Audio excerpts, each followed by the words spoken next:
She was sitting alone by the window when they started laughing. A plus-sized woman, quiet, head down, pretending she couldn't hear the sharp whispers cutting across the coffee shop like a blade. Nobody moved. Nobody said a word. Except one man.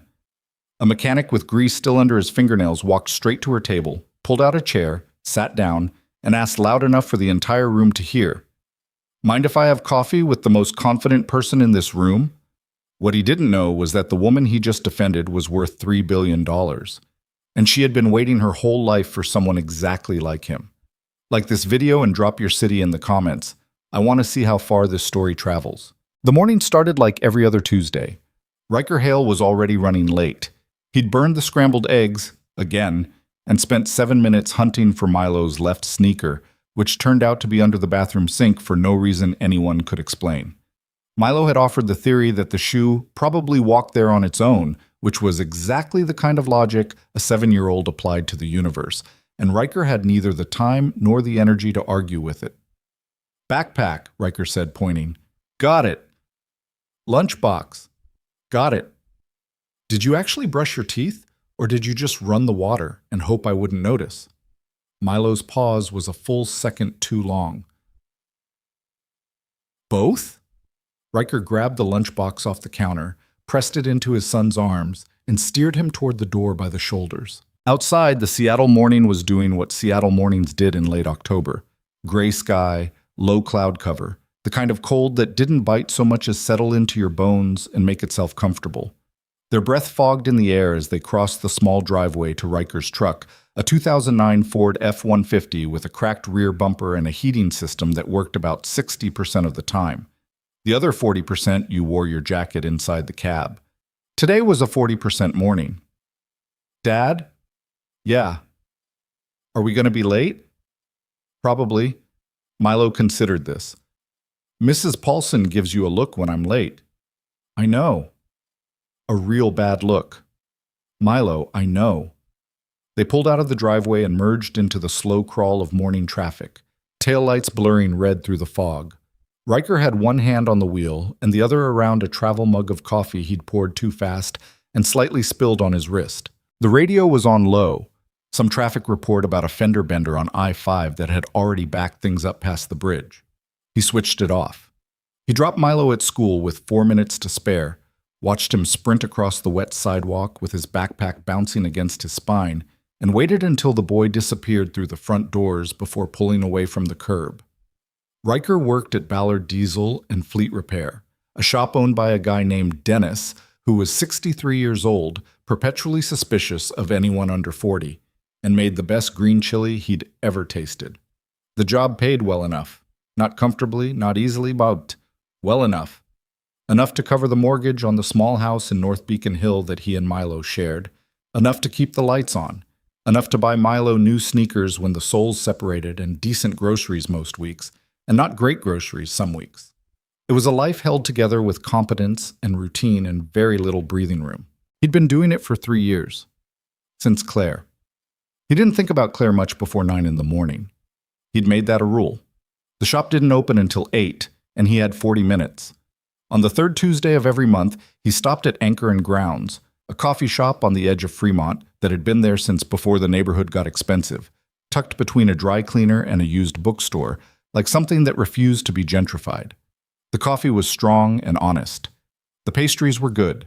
The space was warm in a way that felt accidental rather than designed.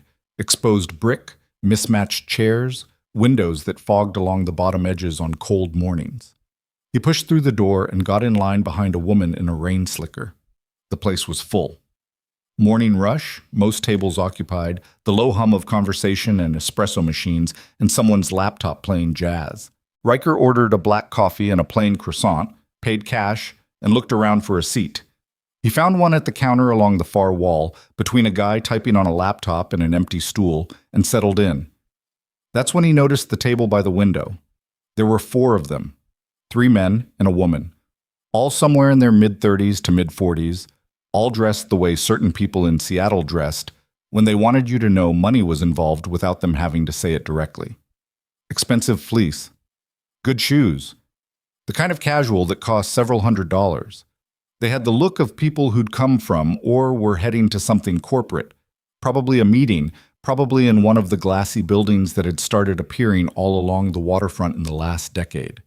They were laughing, not the regular kind, the kind that was aimed. Riker tracked the direction of it before he understood what he was hearing. The table nearest the window. A woman sitting alone, slightly apart from the morning crowd, with a ceramic mug in front of her and a closed leather journal on the table. She was looking out the window, or pretending to. Her shoulders were pulled slightly inward, the way people's shoulders moved when they were making themselves smaller without consciously deciding to. She was plus size. Round face, dark hair pulled back loosely, wearing a charcoal sweater and no jewelry he could see.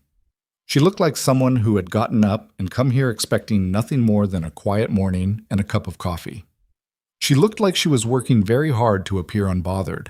The group by the pillar wasn't being quiet. "I'm just saying," one of the men said, mid-40s, close-cropped hair, the kind of guy who had probably played lacrosse in college and still thought about it. Some people really don't think about how they look in public. The woman beside him made a face that was trying to be sympathy, but landed somewhere closer to disgust. "It's a coffee shop, not a gym, but still, some self-awareness would be nice." Another man, younger, leaned forward and said something low that Riker didn't catch, and the group laughed again. The woman with the coffee glanced briefly in their direction, just a flicker, and then looked back at the window. Riker watched this. He felt his jaw tighten, that specific tightening he got when something was wrong and he was calculating whether it was his business. He was not, by nature, a confrontational person. He fixed engines. He drove carpool. He made mediocre scrambled eggs and argued with a 7-year-old about dental hygiene. He did not, as a general habit, insert himself into situations. But he watched the woman's shoulders, the careful stillness of someone absorbing impact and refusing to show it, the way her hand had moved slightly to her mug and wrapped around it, not to drink, just to hold something. Riker had a sister. He'd watched her navigate rooms her entire life with that exact posture. He got up. He was only half aware of deciding to. One moment he was on the stool, and the next he was crossing the room, coffee in hand, moving toward the window table. He didn't have a plan. He had exactly one thought, which was that no one else was going to do this. He pulled out the chair across from her and sat down. She looked up. Her eyes went wide. Not afraid exactly, but startled in the way people were startled when the world didn't behave the way they'd predicted. Riker set his coffee on the table and said, loud enough that it carried, not yelling, just not quiet, "Mind if I have coffee with the most confident person in this room?" It landed like a stone in still water. The table by the pillar went quiet. The guy with the coffee paused with his cup halfway to his mouth. The woman who'd made the face stopped mid-word. Riker did not look at them. He kept his eyes on the woman across from him. The whole cafe had dropped a half degree in volume. People at nearby tables were watching without watching. The woman stared at him. She had dark eyes, brown, almost black, and they were doing something complicated, running a very fast calculation, trying to figure out what angle this was, what he wanted, what the punchline was. "I'm Riker," he said. Like that was normal. Like he sat down at strangers' tables all the time. She didn't say anything for a moment, then slowly, carefully. "Sabrina." "Nice to meet you, Sabrina." He picked up his croissant and tore a piece off the end, completely calm, as if he'd planned this weeks in advance and was right on schedule. Behind him, he heard one of the men from the group say something quiet. Then a chair scraped. Then another. He didn't turn around, but from the change in ambient sound, he gathered the group was gathering their things and leaving, which he thought was the right call on their part. Sabrina watched them go. Then she looked back at him. "You didn't have to do that," she said. "Yeah." He took a sip of coffee. "You're right. A beat." "But," she said. "No but. I just said you were right." She blinked. "Then why?" "Because I wanted to." He shrugged, one shoulder, "and because I was tired of sitting over there watching it happen." She looked at him for a long moment. He couldn't read her expression precisely. There were too many layers moving at once, something like disbelief, something like suspicion, And underneath both of those, something that looked like it was trying very hard not to be relief. "You're going to want something," she said, not unkindly, evenly, like she was stating a fact about weather patterns. "People don't just, I want to finish my coffee somewhere warmer than that drafty counter." He glanced back toward where he'd been sitting. "And honestly, the croissant's better than it looked and I want to enjoy it. So," he settled back in the chair. "That's what I want." Sabrina looked at him. She pulled her ceramic mug closer. "You always this direct?" "Only before 8 in the morning," he said. "After that, I'm much more complicated." She almost smiled. It wasn't quite there. It was the territory just before a smile, the region where the face considers the possibility and doesn't fully commit. But it was something. They sat together for 22 minutes. He didn't ask what she did. She didn't ask what he did. He talked about Milo. Briefly, the way he always mentioned Milo briefly with strangers, just enough to explain why he'd needed to leave in a specific direction at a specific time. She asked the boy's age with what seemed like genuine curiosity, and when he said 7, she said, "That's a good age," and then caught herself, like she hadn't expected to say it out loud. She was guarded. He noticed that. Not cold, guarded. Like someone who'd had conversations go sideways enough times that she arrived to every new one with her hands already in a defensive position. She chose her words carefully. She watched his face when he talked in a way that was more than casual. She was reading him, running assessments, deciding how much was safe. He didn't take it personally. Some people were built that way by circumstance. When he got up to leave, he said, "Good to meet you, Sabrina." And she said, "You too." And he walked out into the gray October morning and got in his truck and drove to work.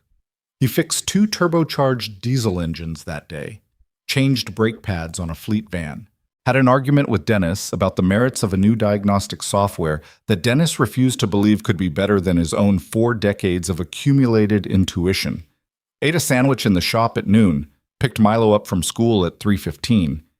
He thought about Sabrina twice, just twice, which he thought was reasonable. He thought about the way her shoulders had been pulled in before he sat down, and the way they'd shifted afterward. Not dramatically, not visibly to anyone who hadn't been watching, but they dropped maybe an inch. He noticed that. He also thought about the look on her face when he'd given his reason for sitting down.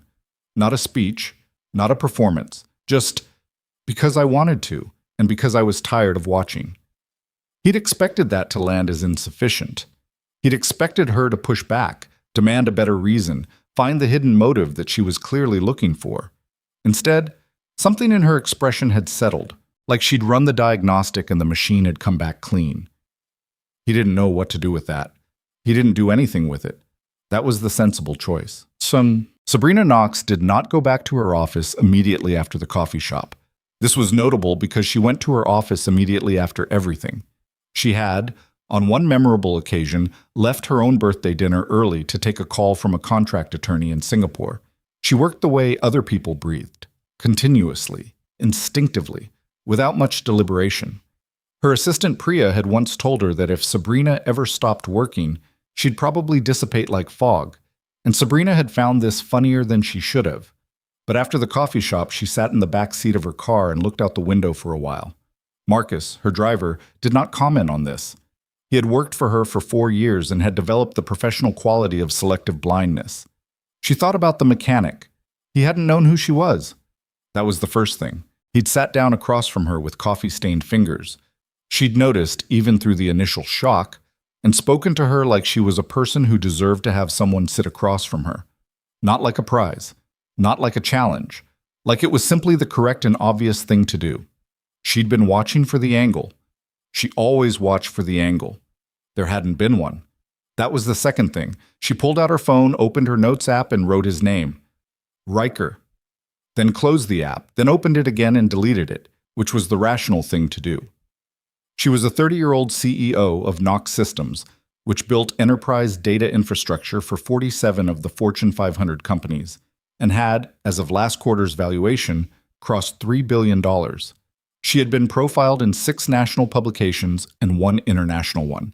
She sat on the board of 2 nonprofits and 1 university advisory panel. She was, by most measures that mattered in the world she operated in, successful beyond the metrics she'd set for herself when she was 22 and building the first version of her platform in a studio apartment in Belltown. She was also, by the measure of having one single person look at her without a calculator behind their eyes, entirely broke. This was the part she never said out loud. The mockery in the coffee shop that morning hadn't surprised her. It happened, more rarely than it used to, but it happened. She had developed the city dweller's muscle of appearing not to hear. What had surprised her was the calculation she'd run in the moment, because she always ran it, and the fact that not one person in that room was going to say anything. She'd done the math on the room, and the math had come back as no. And then it hadn't. She stared at his name in her notes app for a long time before she deleted it.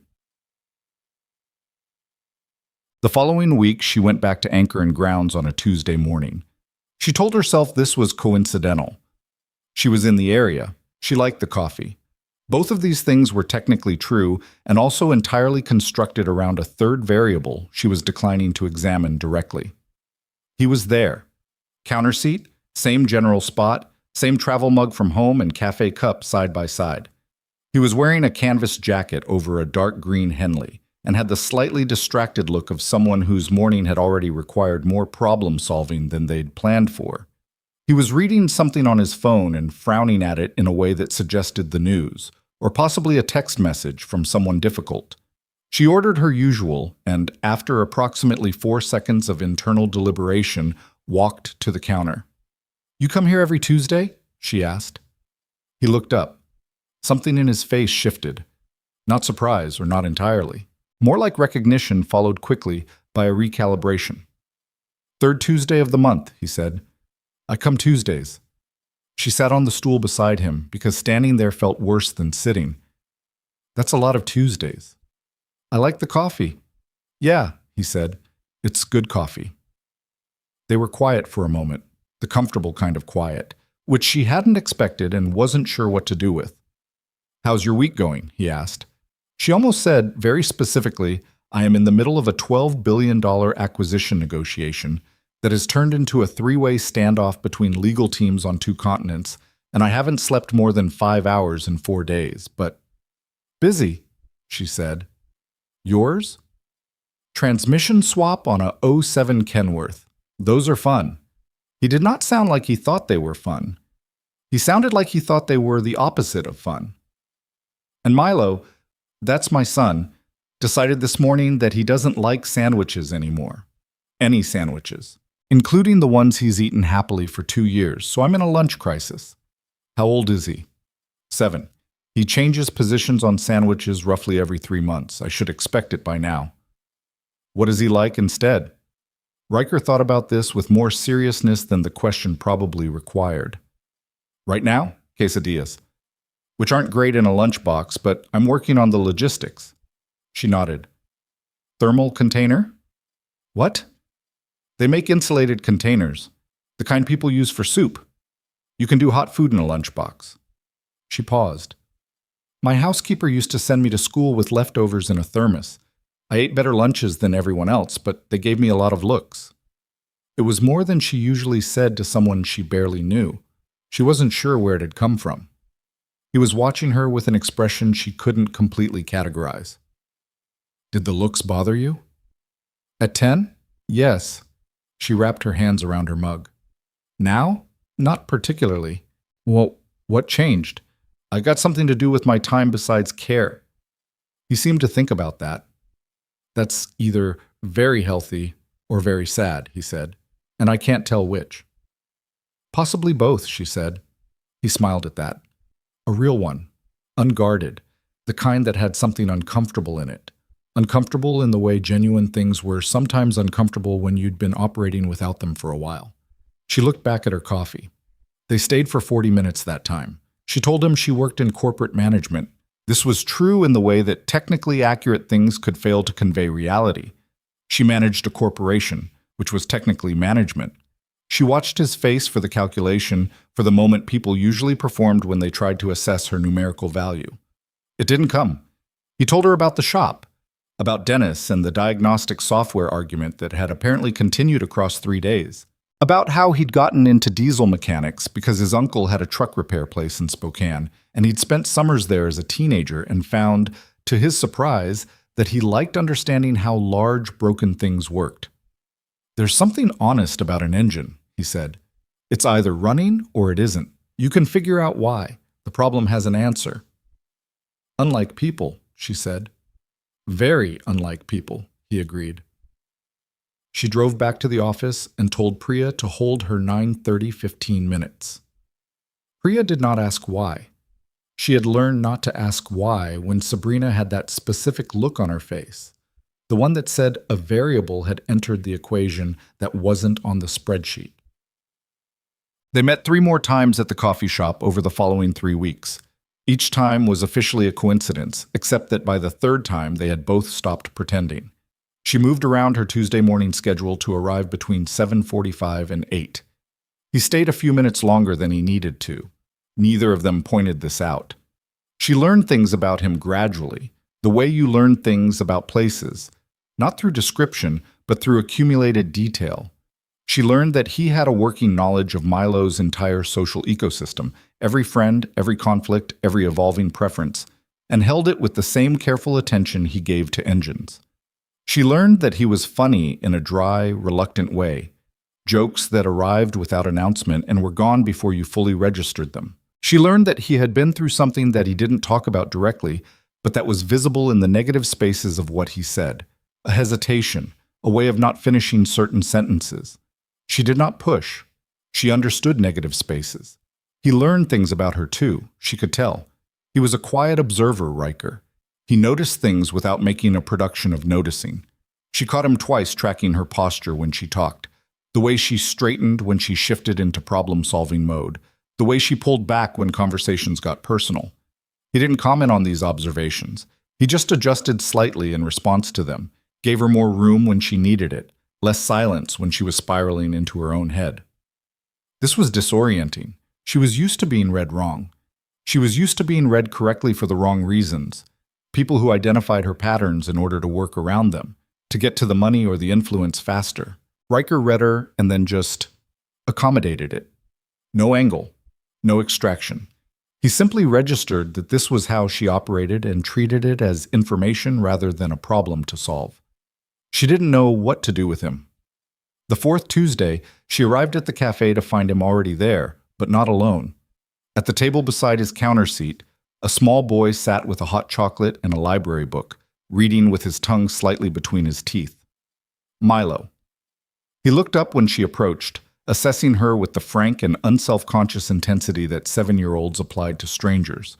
He had Riker's jaw and something else, something in the eyes that was searching and open in a way that was entirely his own.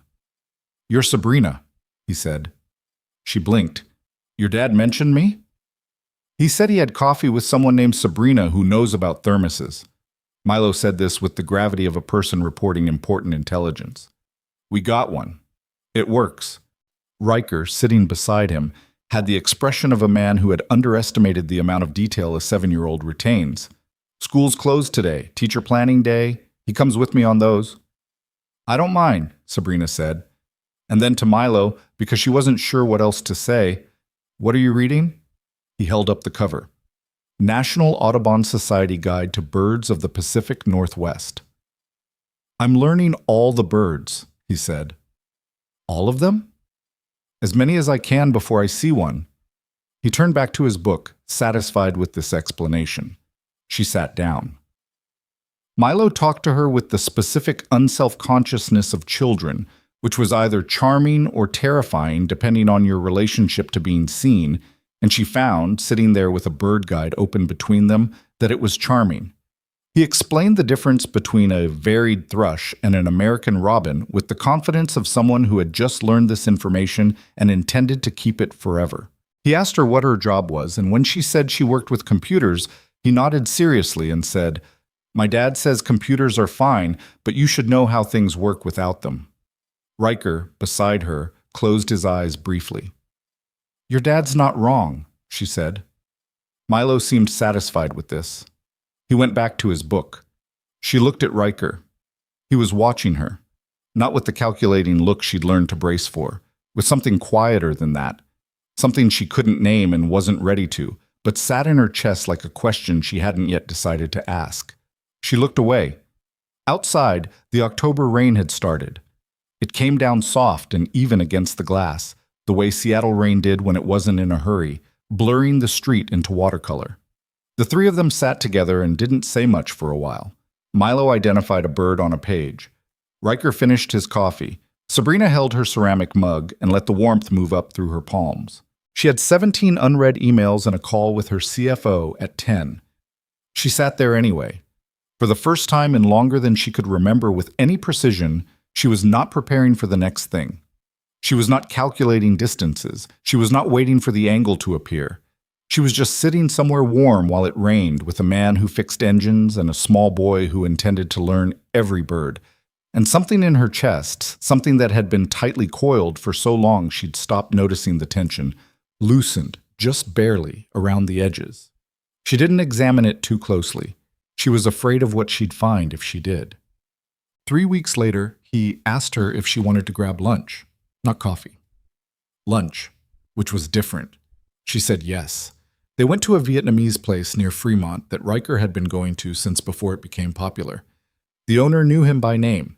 They ate bun bo hue and talked for 2 hours, and she told him more than she'd planned to about growing up in Portland, about her mother, about the specific texture of being the kind of kid who was always too much of something, too loud, too heavy, too certain of herself, too everything. He listened. Not the performative listening of people who were waiting for their turn to speak. He just listened and occasionally said something that showed he'd been paying attention and didn't try to reframe or fix anything she'd said. "You know what you are?" he said near the end of the meal. She looked up. "You're someone who decided to stop waiting for the room to accept you," he said. "So you built your own room." He paused. "That's not a criticism. I'm saying it like it is." She sat with that for a moment. "Lonely rooms sometimes," she said. "Yeah." He didn't argue with her. "I get that." The quiet between them was different now. It had weight. It had the particular weight of two people who had stopped performing ease and arrived somewhere closer to actual honesty, which was rare and more dangerous than ease, and they both knew it. She thought for the first time about telling him who she was. She didn't. She looked at his face across the table. This man who fixed large broken things and raised a son alone and sat down at strangers' tables without expecting anything in return. And she thought about what had happened every single time the number became part of the conversation. The shift, the recalibration, the way people's eyes changed when the value registered. Not bad people, not malicious people, just people to whom $3 billion was information that reorganized everything around it. She wanted to know what it felt like, just a little longer, to be Sabrina. Not Knox Systems CEO Sabrina. Not the profile and the valuation and the board seat and the cover story. Just Sabrina. Just this woman in a soup restaurant, eating bun bo huo with a mechanic from North Beacon Hill whose son knew the difference between a varied thrush and an American robin and intended to learn every bird. She told herself one more week. She gave herself one more week. That was how she knew it was already too late. The one more week became 2. 2 became 4. Sabrina told herself this was practical. She was busy. Genuinely, legitimately, not a pretense busy. Knox Systems was in the middle of a platform migration for one of its largest clients, a Seattle-based logistics company that had somehow managed to store 14 years of operational data in a server architecture that belonged in a museum, and the technical team was running on caffeine and controlled panic. She had a board meeting. She had a trip to Chicago for a conference she couldn't skip. She had 17 things that were legitimately more pressing than having a conversation that might break something she wasn't ready to lose. This was all true. It was also the longest she'd ever maintained a fiction in her adult life, and she was starting to feel the weight of it in her jaw, in the slight tension that appeared whenever Riker mentioned something about her work, casually, without suspicion, and she answered from the narrow corridor of things that were technically accurate. He asked once what company she worked for. She said Knox Systems, which was true. He nodded like someone filing information away and didn't follow up. She'd been braced for a reaction, a flicker of recognition, a recalibration, and there was none. Later, she realized he simply didn't track the tech sector the way people in her world tracked it. He tracked engines and diesel systems and fleet vehicle schedules. NOx systems was just a name. She wasn't sure if that made her feel better or worse. The lying, and it was lying, she wasn't flattering herself by calling it anything softer, had started as protection. It had stayed as cowardice. She knew the difference. She'd known the difference since about the third week. But the thing she kept circling back to, alone in her apartment at 10:30 at night with her laptop open and her second cup of coffee going cold on the desk, was that it was working. Not in a con artist sense, in the sense that she was, for the first time in a very long time, having conversations that didn't carry the weight of her net worth in them. Riker talked to her like a person.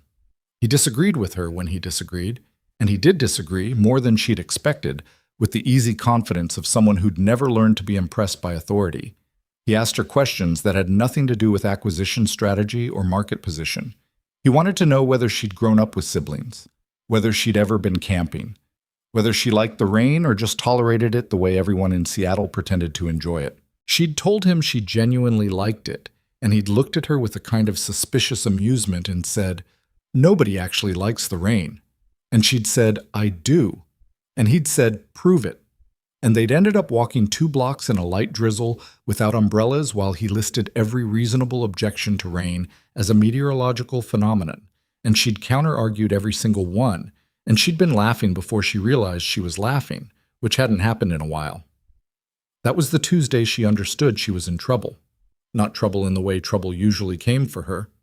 Deal-shaped, contract-shaped, something with a legal team and a resolution timeline. Trouble in the messier and more fundamental sense. The kind that didn't have an obvious fix and that she'd been specifically avoiding for 6 years, since the last time she'd let someone get close enough to rearrange something inside her. That time, the man had found out about the money 3 months in and changed completely overnight. Not cruelly, just differently. Like a filter had descended and everything she said or did passed through it and came out as currency. She hadn't let anyone close since. Until now. Which was spectacularly inconvenient. Well, the lunch at the Vietnamese place became a semi-regular thing. Not scheduled, but recurring. They ate at the counter sometimes, or got food to go and ate in Riker's truck because he had a lunch break with a fixed end and the sitting-down restaurant version took too long. She did not tell him that she had a standing lunch reservation at a rooftop restaurant 3 blocks from her office that her assistant had been quietly canceling every time she went to Fremont instead. Priya had not said anything, but the look Priya gave her on a Wednesday afternoon when Sabrina came back smelling like faux broth, that look was a full, articulate paragraph. "Not a word," Sabrina said. "I didn't say anything," Priya said. "That look said several things." "I have no idea what you're talking about." Priya handed her the afternoon message stack with perfect professional composure. "Your 2 o'clock has been moved to 3. Sabrina took the messages. At the bottom of the stack in Priya's handwriting was a small note that said simply, "He sounds different." Sabrina stared at it. "You have never met him. You laugh differently when you come back from those lunches." Priya didn't look up from her screen. "I have ears." Sabrina put the note in her desk drawer rather than the trash. She wasn't sure what to do with that either. The first time she met Milo outside the coffee shop, it was entirely unplanned. Riker had mentioned, offhandedly, that he was taking Milo to the Saturday market at Pike Place. Sabrina had mentioned, with equivalent offhandedness, that she occasionally went to Pike Place on Saturdays. Neither of them had proposed anything specific, and then Saturday morning arrived and she found herself there anyway, standing near the flower stalls with a paper cup of coffee and no particular agenda, and there they were. Milo saw her first. "Sabrina!" He said her name like it was a discovery, like he'd been looking for her on a list and found it.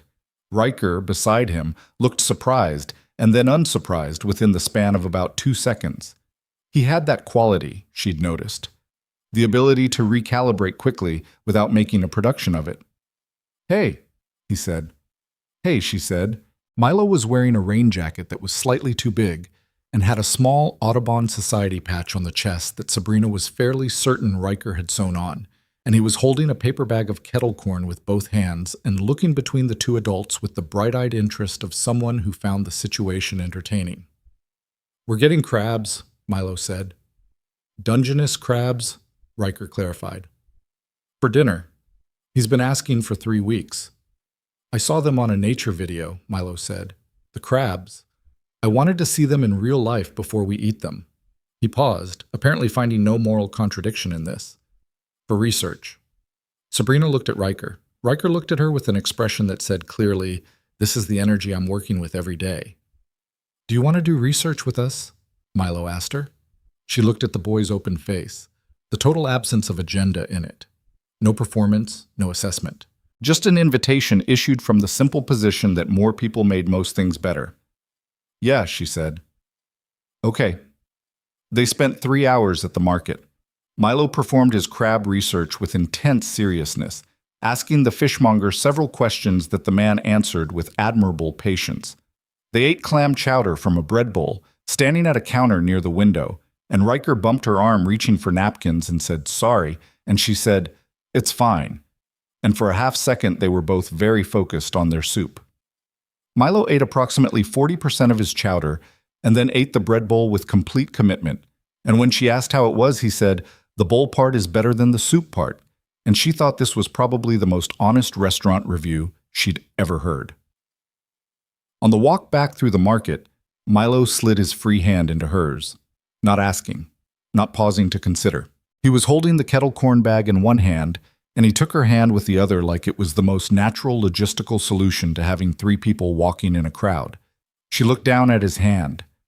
Small fingers, slightly sticky from kettle corn. Something moved through her chest that she didn't have a clean word for. Not quite happiness. Or not only happiness, sadness inside it too. The specific kind that came when you encountered something you'd told yourself you didn't want. And you felt the lie of that in your whole body at once. She held his hand and didn't say anything. When they reached the parking level and Milo ran ahead toward Riker's truck, Riker fell into step beside her and they walked a few paces without talking. Then he said quietly enough that it was just for her, "He doesn't do that with people." She looked at him. "The hand thing," he said. "He's shy, usually. With people he doesn't know well." He wasn't making a speech about it. He was just reporting information. "I just thought you should know." She didn't answer right away. She watched Milo standing at the truck, pressing his nose against the window and fogging the glass on purpose. "He's a good kid," she said, which was true and also vastly insufficient, but she didn't have the language for what she actually meant yet. "Yeah," Riker said. "He really is." They stood there for a moment longer than was strictly necessary before walking to the truck. Yes. November came in cold and sharp-edged, the way it did in Seattle when the year started committing to winter.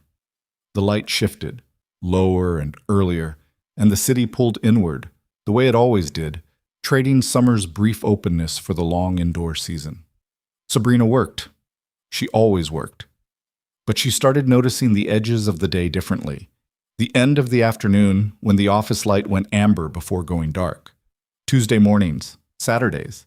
She and Riker had settled into something that neither of them had named, which was the specific fragile quality it had.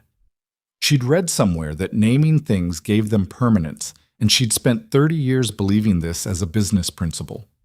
What you defined, you could defend. What you left undefined was vulnerable. In her professional life, she named everything. In this, she couldn't, because naming it meant acknowledging it, and acknowledging it brought the other thing, the $3 billion thing, the thing she'd been carefully navigating around for 2 months now, into the room. She'd drafted the conversation in her head 14 times. It never came out right. The versions that sounded like confessions felt melodramatic. The versions that sounded like simple disclosure felt clinical. She couldn't find the right key to open the thing with. Every time she got close, some part of her calculated the aftermath, the shift in his eyes, the recalibration, and she pulled back. She knew this was running out. She felt it the same way she felt market momentum. There was a window, windows closed. She just wasn't ready for what was on the other side. What? The situation she had not anticipated was Milo. Specifically, the way Milo had started treating her as a fixed piece of his universe. This had happened without any deliberate process on his part. It was simply the 7-year-old's version of logic. She was Sabrina. She was sometimes there. She knew about thermoses and bird identification. She held his hand at the market. Therefore, she was part of things. He texted her once through Riker's phone. The text said, "We saw a stellar jay today. It's blue followed by a photograph taken from the kitchen window, slightly blurry, of a large blue bird on the back fence." She had stared at that photo for a long time. She wrote back, "That's a really good one. Did you write it down?" He wrote back, "Yes, in my book. It's number 14. She'd bought him a proper field journal the following week, the kind naturalists used, with thick pages and a canvas cover and a ribbon marker. She'd found a bird stamp set online and included it. She'd dropped it off at Riker's shop on her way to a meeting, which was slightly out of the way, and she had not admitted this to anyone. Riker had called her that evening. "You didn't have to do that," he said. "I know. He's been stamping every page. I think he's going to run out of pages." "I can get more pages." A pause. Sabrina. Something in the way he said her name. Not heavy, just present. Specifically present. Like he was placing it down carefully. "Yeah," she said. "I don't..." He paused. She heard him shift, the creak of what was probably the couch. "I'm not very good at this part. Saying things that are..." He stopped again. "You don't have to say anything," she said, which was what she always said when conversations approached the thing she was afraid of, her default evasion. "I know I don't," he said. "I want to." She was quiet. "I like spending time with you," he said. "That's the thing. I wanted to say it plainly because I don't think I have, and you probably deserve to hear it out loud." She closed her eyes. She was standing in her kitchen, marble countertops, professional-grade appliances, a view of the city at night that cost what Riker probably made in 3 years. She was standing there in cashmere socks holding her phone, and what she felt was the particular ache of someone who was, in this moment, genuinely happy and also very aware of the thing that was going to complicate the happiness, and unable to stop either. "I like it too," she said. "The time." "Okay," he said, simply, like that was enough. Because for him, right now, it was. She thought, tell him. She thought, not tonight. She hated herself for choosing the second one. "I'll see you Tuesday," she said. "Yeah," he said. "Tuesday." She hung up and stood in her beautiful kitchen for a long time, looking at the city lights, thinking about a man who said things plainly when he wanted to say them, and a small boy who had filled 13 pages of a field journal with bird stamps, and the growing distance between who she was letting herself be and who she actually was. She'd built knock systems from one laptop and a sublet desk and a credit card she shouldn't have maxed out. She'd made the hard calls. She'd been in rooms where she was underestimated in 11 different ways simultaneously, and she had held her ground every single time. She was afraid of a conversation with a mechanic from North Beacon Hill. Not of him, of what she stood to lose. Which was, she realized, the most honest thing she'd felt in months. She pulled out her phone and looked at the stellar jay photograph again. The slightly blurry blue bird on the fence, Milo's kitchen window slightly fogged at the corner. She put the phone down. Tuesday, she thought. She'd tell him Tuesday. She didn't tell him Tuesday. Tuesday came and went the way good intentions often did, absorbed by the friction of actual life. Milo had a stomach bug that kept Riker up half the night before, and he showed up to Anchor and Grounds looking like someone who'd been awake since 3 a.m, which he had. He drank his coffee in the particular exhausted silence of a parent running on fumes, and she sat beside him, and they talked about nothing complicated, and the moment she'd been building toward in her head, the careful speech, the honest disclosure, the thing she owed him, felt wrong in the context of his tiredness. She told herself she'd do it when the time was better. She was running out of better times, and she knew it. The charity gala was Sabrina's idea originally. Knox Systems was a founding sponsor of the Pacific Northwest Tech and Community Initiative, a nonprofit that funneled money into digital literacy programs in low-income schools across the state. Every November, they held a fundraising gala at the Cascade Ballroom downtown. Formal event, dinner, award ceremony, the full production. She attended every year. She'd sat at the head table every year for 6 years. Her name was on the program cover. She had not thought about any of this when she mentioned it to Riker. She had in fact been thinking about none of the relevant details whatsoever. She'd been thinking about the fact that she wanted to see him in something other than a canvas jacket, which was a feeling she'd had for a couple of weeks and had not examined too closely. The gala had come up in conversation the way things came up when you were around someone often enough that your life started leaking into sentences without planning. "There's this dinner thing," she'd said on a Wednesday, eating sandwiches from a deli near his shop during his lunch break. "Annual fundraiser, kind of formal. I have to go, but it would be better with company." He'd looked at her sideways. "So, formal, how formal?" "Suit formal." "I have a suit."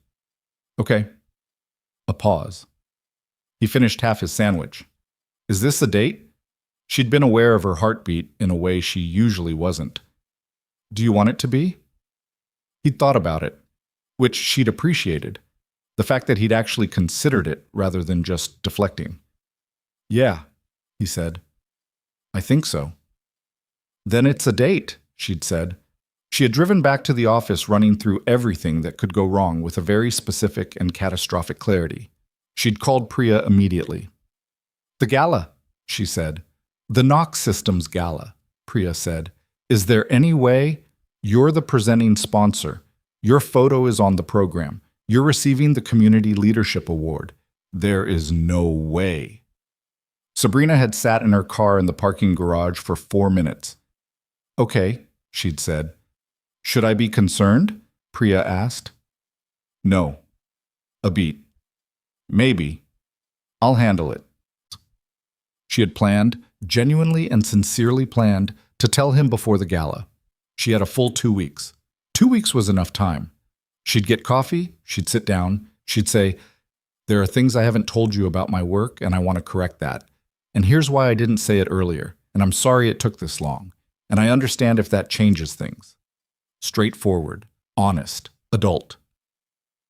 What actually happened was that every time she built up to it, something flinched. A specific part of her that had been managing this particular vulnerability for a very long time went tight and quiet. And the moment passed, and she let it pass. And then there were 3 days until the gala, and then 2, and then the morning of. The morning of, she woke up at 5:30 with the full weight of what was about to happen sitting on her sternum like something physical. She lay there for a few minutes, running through it. He'd walk in, he'd see the screens, he'd see her name. He'd calculate the distance between what she'd told him and what was real, and that distance was going to look, from where he stood, like deception. Because it was. She got up and called him at 6:15. He picked up on the 3rd ring, sounding awake, but only just. "Hey! Hey!" She was standing at her window. The city below was quiet and gray in the early morning, the kind of Seattle quiet that only existed before 7. "Are you still coming tonight?" "Yeah, of course." A pause. "You okay?" She stopped. This was it. This was the moment, right here, 6 in the morning, with the city spread out below her and time still to correct the course. "I need to tell you something about tonight." "Okay." She opened her mouth. Her phone buzzed against her cheek. A second call, incoming. She glanced at the screen. It was Marcus Chen, her general counsel, which meant something legal had happened overnight, which meant the acquisition deal had moved in some direction it hadn't been supposed to. "I'm sorry," she said. "I have to take this other call. Can we talk tonight? Before the dinner?" "Sure," Riker said. Easy, unbothered, trusting in the way she no longer felt she deserved. "I'll explain everything," she said. "Tonight." She switched to Marcus's call. The acquisition problem ate 4 hours in her entire morning. By the time she'd managed it back to stable, she had 90 minutes to get dressed, and there was no more time for conversations. She sent a car for him. This was the first moment that should have told him something was different, and she knew it, but she'd told herself it was just easier. Parking was impossible near the Cascade Ballroom. It was a formal event. A lot of people used cars. It was a neutral detail. He called her from the car. "This car has heated seats," he said. "Most cars do." Not the cars I'm usually in. There was something in his voice that was half amused and half trying to assemble a picture from details. What kind of event is this? It's a tech industry fundraiser, I told you. You said dinner thing. It's a formal dinner thing. A pause. Sabrina? I'll explain everything when I see you, I promise. She was standing in the lobby of her building in a burgundy dress that had cost more than his monthly truck payment, and she was aware of this, and she was aware that she'd been making choices for 2 months that all pointed in the same direction, and the direction was here. He arrived. She watched him come through the lobby doors and felt two things simultaneously. The simple, unfiltered fact that he looked good. Dark suit, white shirt, the kind of uncomfortable posture of a man who wore suits infrequently and knew it. And the specific sick dread of someone watching a thing approach that they set in motion and cannot now stop. He saw her and crossed the lobby. He stopped a few feet away and looked at her for a moment in the way that people looked at things that landed differently than expected. You look, he started. Thank you. She said it quickly, before he could finish the sentence, because she needed to get through the next 30 seconds. Riker, I need to tell you something before we go in.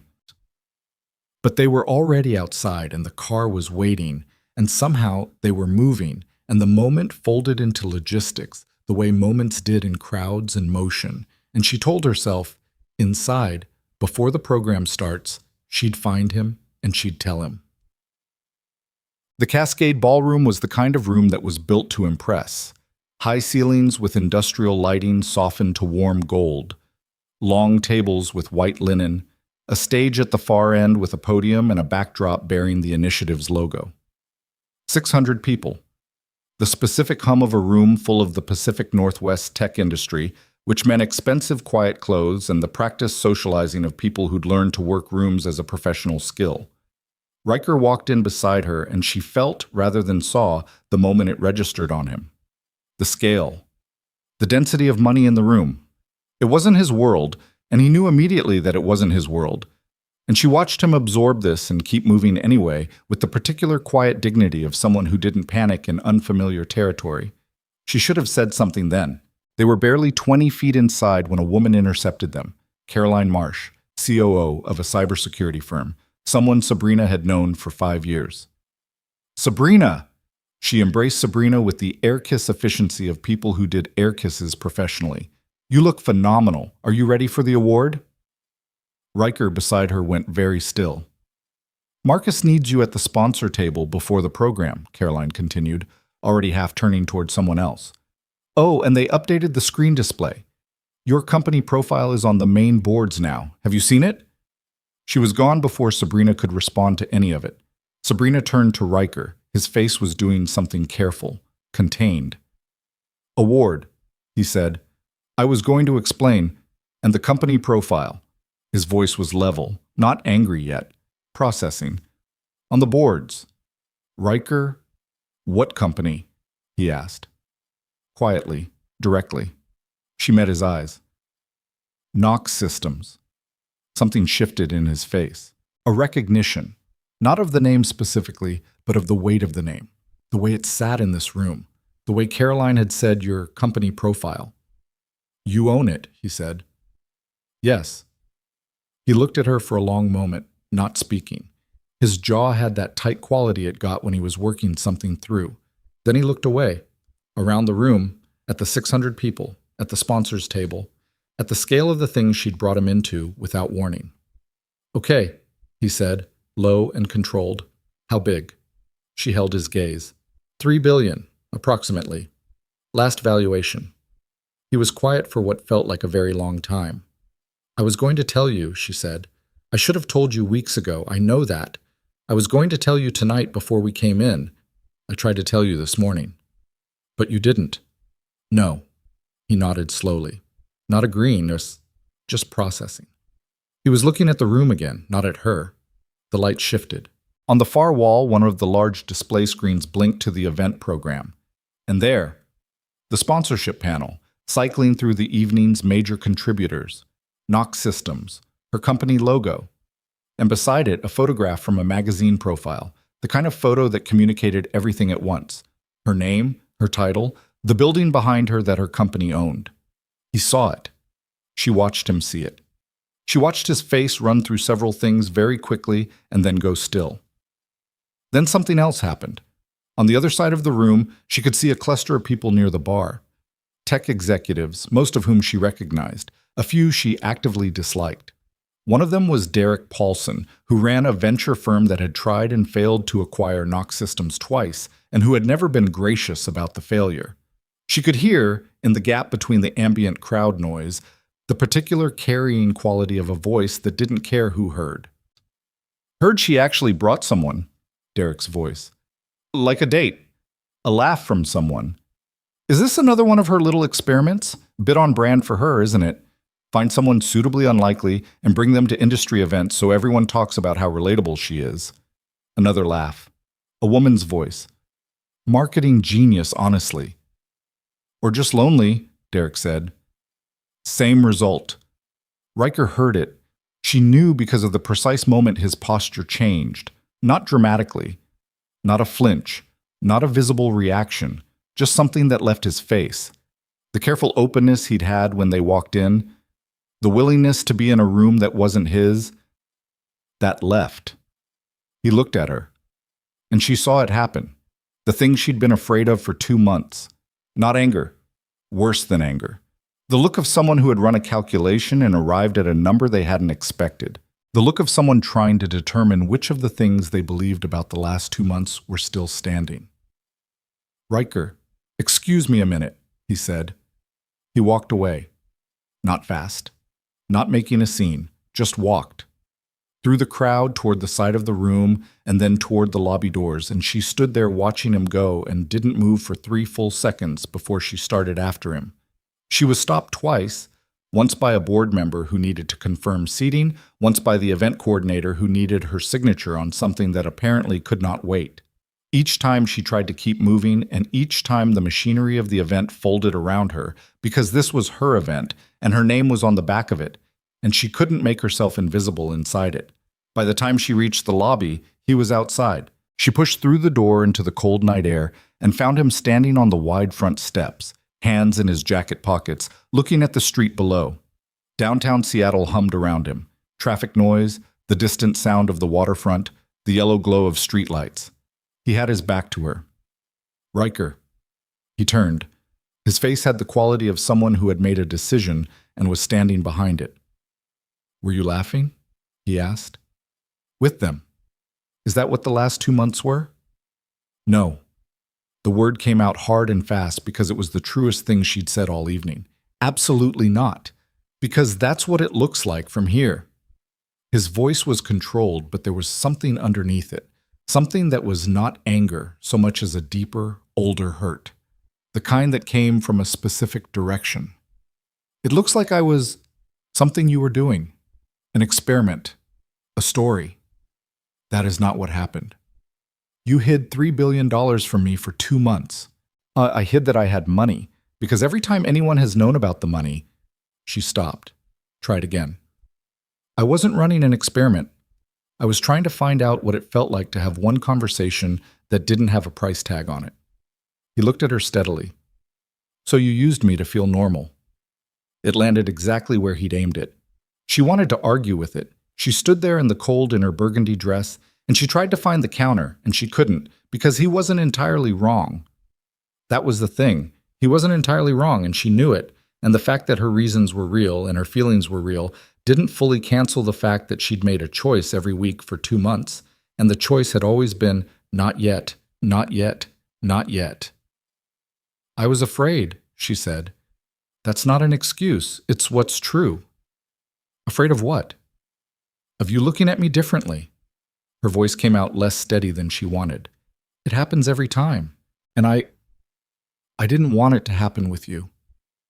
Something in his face shifted. A brief internal movement, something that wasn't hard anymore. But he pulled it back. I have a son, he said. He made you a bird list. He holds your hand in public. He trusts people about once every 3 years, and he trusted you, and... He stopped, ran a hand over his jaw. I needed to know who you were. That's not about money. That's basic. I know. Do you? He looked at her. Because from where I'm standing, You decided what I got to know and didn't get to know for 2 months. And now I'm standing outside a ballroom where half the people in that room apparently know something about you that I didn't. And I'm the one who looks like an idiot. You don't look... I feel like one. His voice cracked slightly on the last word. Just slightly. It was the most unguarded thing she'd heard from him, and it cut her exactly because of that. And I don't usually let myself feel like an idiot. I'm careful about that. I've had to be careful about that. The last sentence carried something specific. She heard it. She wanted to ask. She wanted to reach for it, the thing he'd just half said, the shadow of a history he'd never told her. She didn't. She'd used up her standing to ask him for things tonight. He looked at her for one long moment. Then he looked at the street. I need to go, he said. Riker, not tonight. He said it without heat, just definitively. Not tonight. He walked down the steps. She watched him reach the street, flag a cab with the economical gesture of someone who hadn't planned to need one, and get in. The cab pulled into traffic and disappeared around the corner, and she stood there on the steps of the Cascade Ballroom in the cold, in a dress she'd bought for this evening, with 600 people inside waiting for her. She stood there for a long time.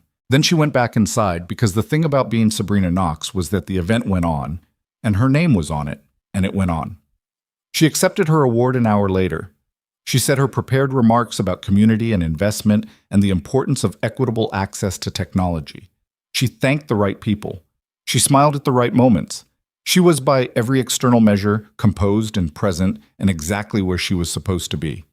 Priya, seated 2 chairs to her left, watched her with the careful eyes of someone who understood precisely what composed and present was costing tonight. Sabrina did not look at the empty seat she'd saved at her table. She looked at it once, by accident, near the end of the evening, and looked away again immediately and picked up her water glass and held it for a moment before putting it back down.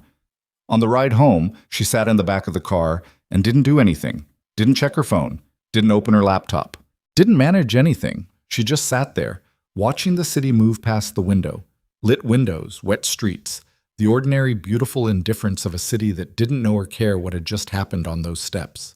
She thought about something Milo had said at the market, standing at the fish counter, watching the Dungeness crabs with enormous seriousness. How do they know where to go? He'd asked. What do you mean? Riker had said. Like, in the ocean. How do they know which way is home? Riker had thought about it. I think they just know. Something in them knows. Milo had considered this. What if they get lost? Then they figure it out, Riker had said. They're pretty tough. Sabrina stared out the window at the city and thought about crabs finding their way home, and about a man who said things plainly when he wanted to say them, and about a boy with bird stamps who held hands in crowds. And she felt, in the specific way that people felt things when the consequences of their choices arrived fully formed, the weight of what she'd allowed herself to lose. She just wasn't sure yet whether it was gone. The days after the gala had a specific texture. Riker knew this texture. He'd felt it before, not often, but enough times to recognize it. It was the texture of a thing that had seemed solid turning out to have been hollow in a way you hadn't checked for, and you were now conducting a retroactive inventory of everything you'd built on top of it. He went to work. He fixed things. He made Milo's lunches in the thermal container and got him to school on time, and argued with Dennis about 2 separate diagnostic issues, and ate a sandwich at noon and picked Milo up at 3:15. He did all the things the day required of him, and he did them competently, because competence was the thing he'd always been able to count on when everything else was uncertain. But he was quiet in the way that wasn't his usual quiet. Milo noticed on the second day. Milo noticed most things, which was both the gift and the challenge of raising a child who paid close attention to the world. He noticed the stellar jays. He noticed when the milk was from a different brand. He noticed when his father's silences had different qualities, because he'd been living inside those silences his whole life and had learned to read them the way some kids learn to read weather. He didn't say anything directly. He was 7, not oblivious. He understood that some things weren't his to ask about yet. But on Wednesday evening, he climbed onto the couch beside Riker while Riker was staring at a basketball game he wasn't watching, and Milo pressed his small shoulder into Riker's arm and didn't say anything at all, just sat there. Riker looked down at the top of his son's head. "You good?" he asked. "Mm-hmm." Milo was looking at the TV with the performative interest of someone who did not care about basketball. You good? Yeah. Okay. A beat. Is Sabrina okay? Riker was quiet for a moment.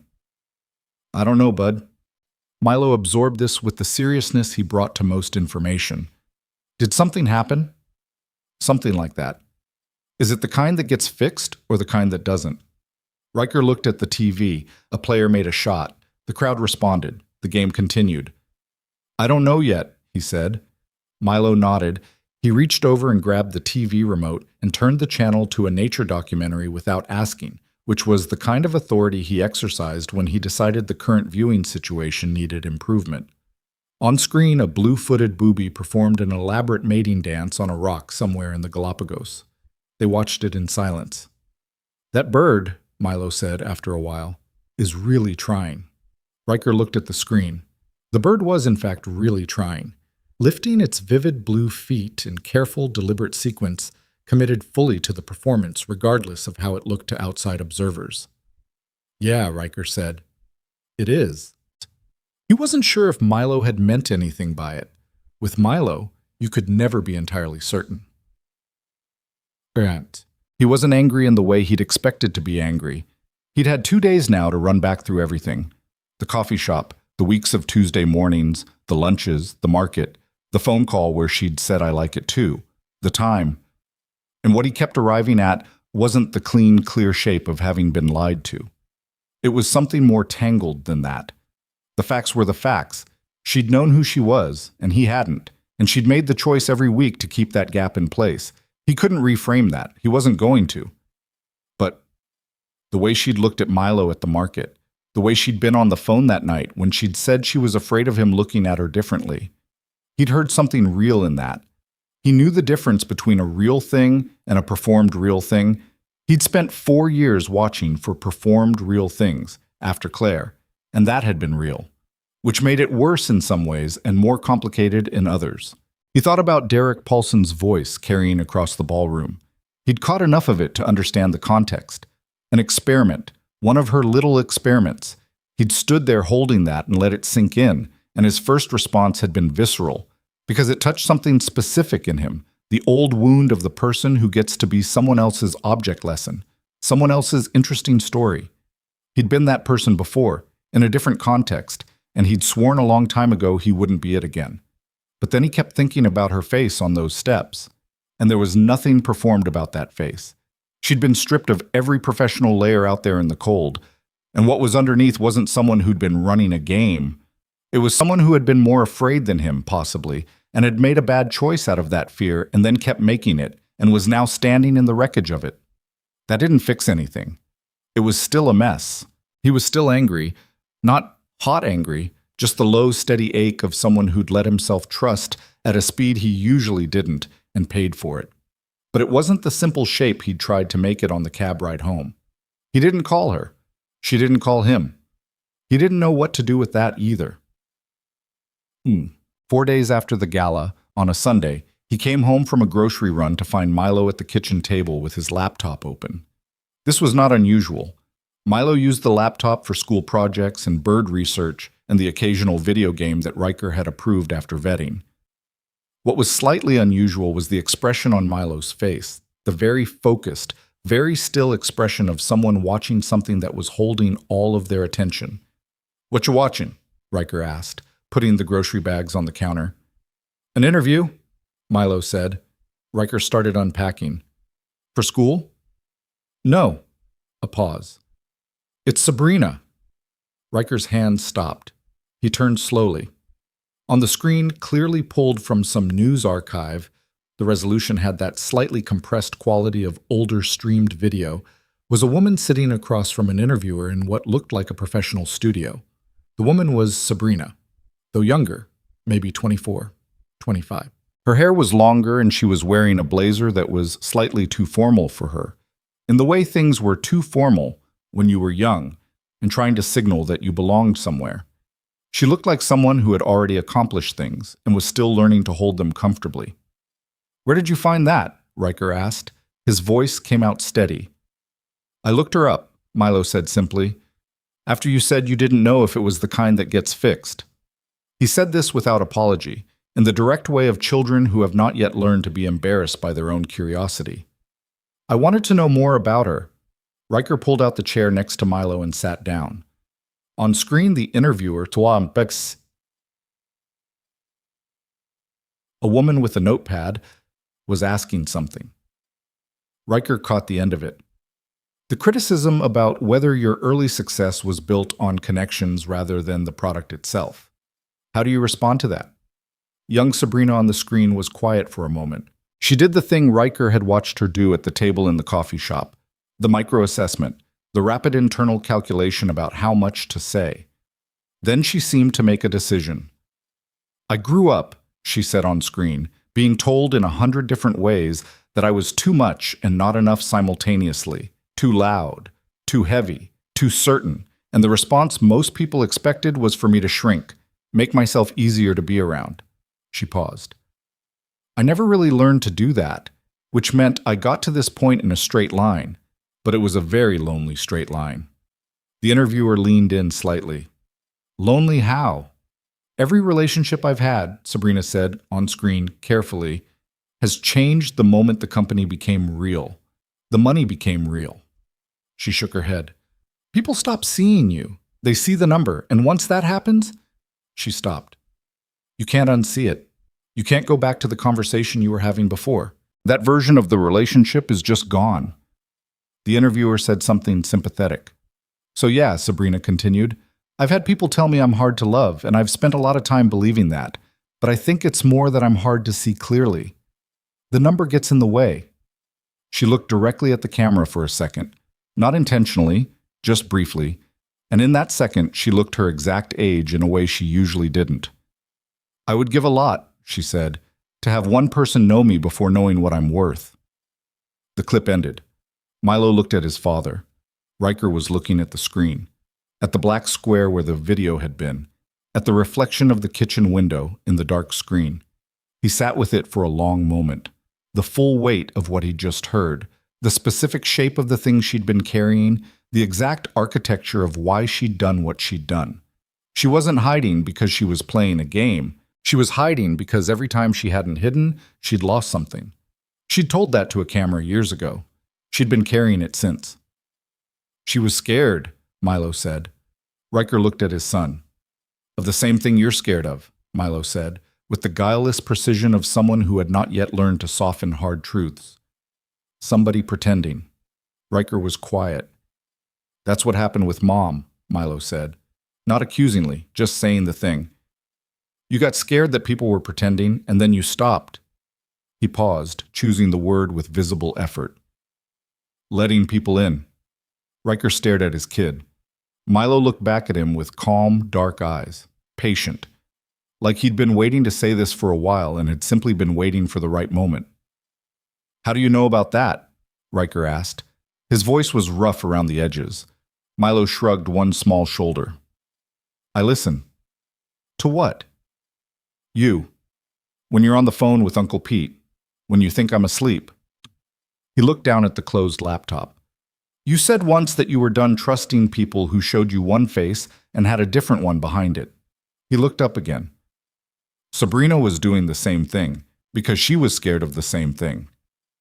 Riker put his elbow on the table and pressed his hand over his mouth and looked at his son, this small boy who collected birds and had been paying closer attention than he'd known, and felt something move through him that was complicated and heavy and also, at its bottom, clarifying. He'd been standing on the ballroom steps telling himself she'd used him, kept running the Derek Paulson version of the story through his head because it was cleaner and it let him be the wronged party without any obligation. But that wasn't the whole story. He'd known it wasn't the whole story by the time the cab turned the corner, and he'd chosen not to look at it directly, because looking at it directly meant acknowledging that her fear and his fear were cut from the same cloth. And if that was true, then walking away from her was just another version of the wall he'd been building since Claire. He was so tired of the wall. It had kept things out very effectively. It had also kept things out very effectively. She deserves to know you're not mad about the money, Milo said. You're not, right? It's not about the money. No, Riker said. It was never about the money. Then she doesn't know that. Milo said it simply, as if the logical next step was obvious, because to a 7-year-old it was. You should tell her. Riker looked at the closed laptop, at the dark screen. He thought about every engine he'd ever pulled apart.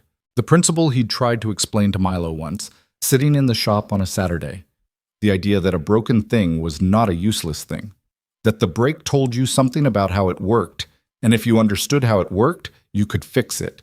And if you fixed it right, it was sometimes stronger at the brake than it had been before. Milo was watching him with the focused patience of a small person who had made his case and was waiting for the adult to catch up. "When did you get this smart?" Riker asked. Milo considered this. "I think I was just born like this," he said, which was probably true. Muck.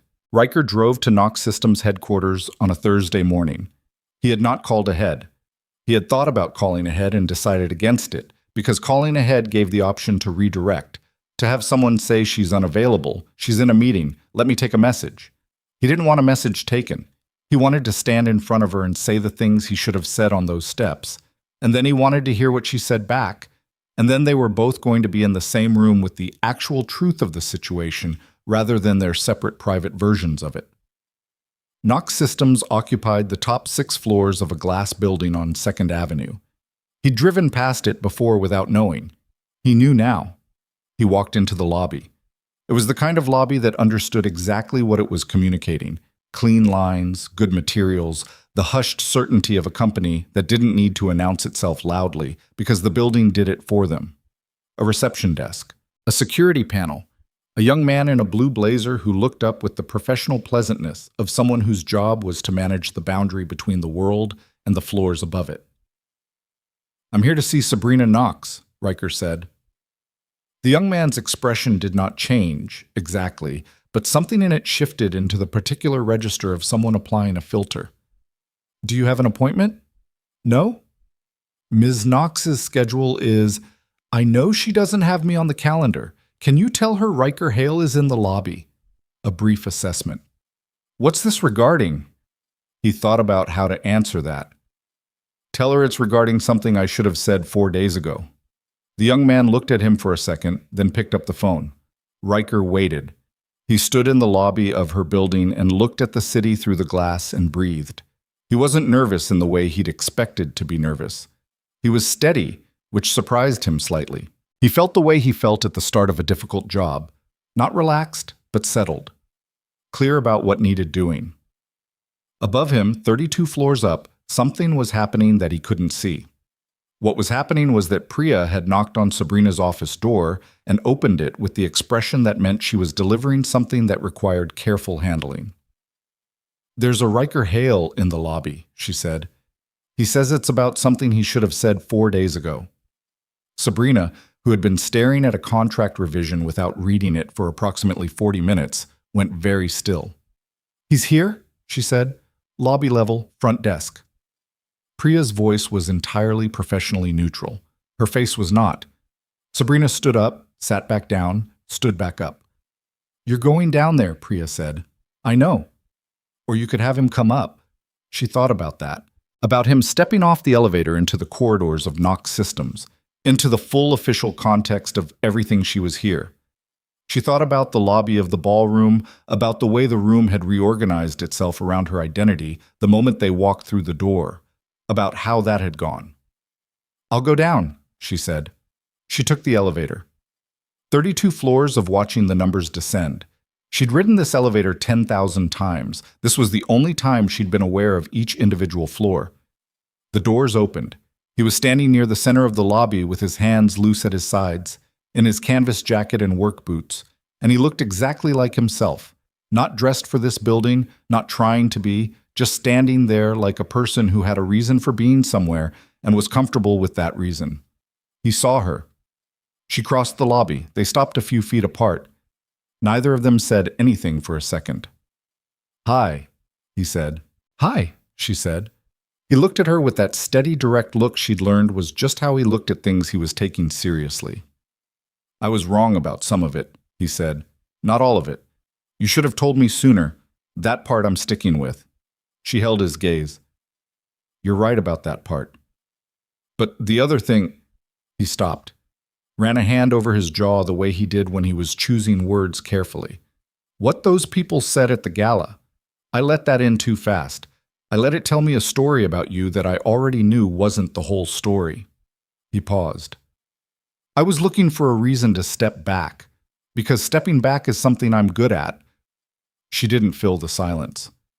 I watched a video this morning, he said. Old interview. My son found it. He met her eyes. I heard what you said about the number, about what it does to things. A beat. I'm not scared of the number, Sabrina. I want you to know that. That's not what it was. Something behind her sternum released slightly. I was scared, he said, that I was something you were doing, not something you actually... He stopped. I've been that before. To someone. The person who was convenient and useful and not quite real. He said it flat, without self-pity, just naming it the way he named facts. I was scared that's what I was to you. She shook her head. You were the only real thing I had going, she said. Her voice came out quieter than she'd intended. The only place I was just a person. I protected it badly. I should have been honest, but it was real. He looked at her for a long moment. The lobby moved around them. A man crossing with a briefcase, someone exiting through the glass doors. The ordinary business of a building that didn't know or care about the conversation in its center. I need you to not hide from me again, he said. Whatever else. I need to know who I'm talking to. Yes, she said. No hesitation. And I need... He paused again. I'm not easy. I want you to know that. I have a kid and a job that smells like diesel, and I'm not going to suddenly become someone who fits in that room you were in the other night. I don't want you to fit in that room, she said. I'm serious. So am I. She took a breath. Riker, I didn't fall for you because you fit somewhere. I fell for you because you sat down. He was quiet. In the coffee shop, she said. You sat down, and you didn't want anything, and I have been... She stopped, steadied herself. I have been waiting for that for a very long time. Something in his face shifted. The guardedness didn't disappear. It wasn't the kind that disappeared completely, and she understood that because hers didn't either. But it moved, made room for something else. He looked at the floor for a second, then back at her. I have an apology to make, he said. A real one.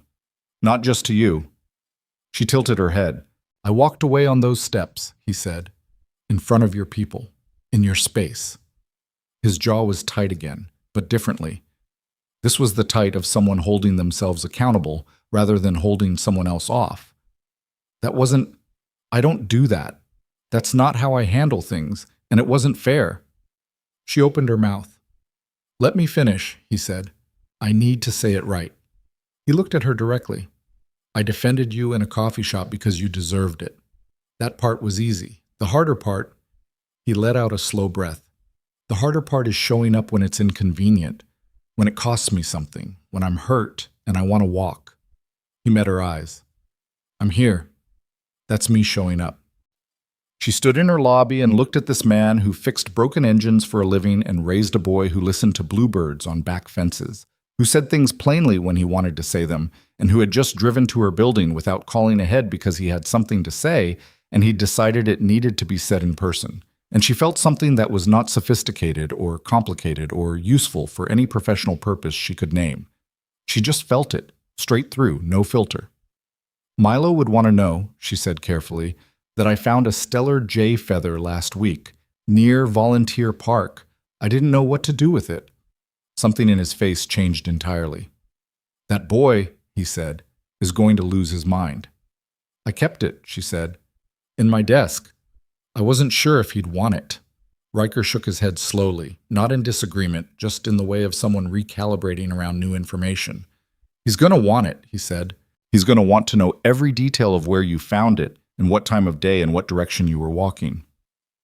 I know the details, she said. A small silence. Okay, he said. Okay, she said. It wasn't repaired. Not in this lobby, not in this conversation. There were things that needed more time and more honesty, and probably more discomfort before they were fully what they could be. They both knew this. They were both, at their cores, People who understood that things worth having didn't come clean and simple. But he was here. And she was here. And for the first time since those steps in the cold, she felt the tight thing in her chest loosen more than just around the edges. Outside, through the glass walls of the lobby, Seattle went about its gray November business. People crossing the street, someone with a coffee, a courier on a bike cutting between cars. Ordinary life, moving at its ordinary speed, indifferent and continuous. Inside, two imperfect people stood in a lobby and looked at each other and didn't look away. That was enough, for now. That was, in fact, quite a lot. The stellar J. Feather sat on Milo's desk for 3 weeks before he decided it was too important to keep there. He moved it to his field journal, pressed carefully between 2 pages of wax paper he'd asked Riker to help him cut, tucked between his entry for the varied thrush, and a drawing he'd made of a great blue heron that was anatomically ambitious, if not entirely accurate. He'd written underneath it, in his careful 7-year-old handwriting, Stellar J. Feather, found Volunteer Park, found by Sabrina. He'd underlined Sabrina's name twice, which Riker noticed and did not comment on. Things after the lobby conversation were not immediately simple. They weren't supposed to be. Both of them understood this without discussing it, which was itself a form of progress. They'd stopped pretending to each other that things were easier than they were, and that honesty, even when it was uncomfortable, was the ground they were building on now. They talked more. Properly. The kind of talking that had been happening around the edges before, careful, partial, strategically edited, opened up into something wider. She told him about the acquisition that had failed 3 years ago, the one that had cost her 2 board members and 6 months of sleep, and had been written about in the business press in ways that had required her to develop a very specific relationship with not reading her own coverage. He told her about Claire. He did this on a Saturday afternoon in November, sitting in his kitchen while Milo was at a friend's house, with coffee going cold on the table between them because neither of them was drinking it. Claire had been his wife. They'd met at 24, married at 26, had Milo at 28, and by 30 were 2 people sharing a house who had gradually stopped being honest about what they needed until the distance between them had grown too large to cross. Without a fight, neither of them wanted to have. She hadn't been a bad person. He'd said that clearly. She wasn't a villain in the story. She was someone who had wanted a different life than the one they'd built, and had been unable to say so directly until the gap was unfixable. And by the time she left, Milo was 4, and Riker had spent 2 years running silent diagnostics on a marriage he hadn't understood was failing. The worst part, he said, wasn't that she left. It was that I couldn't find where it had broken. I went back through everything, and I couldn't find the specific thing. He turned his coffee cup in his hands. With an engine, there's always a point, a specific failure. You find it, you fix it, you know what to watch for next time. He looked at the table. With her, I never found it. And for a long time, that meant I was afraid to let anything get close enough to break again. Sabrina was quiet. Milo was the thing that made it okay, he said. Not easy, but okay. Because the job was clear. He needed things, and I provided them, and that was a system I understood.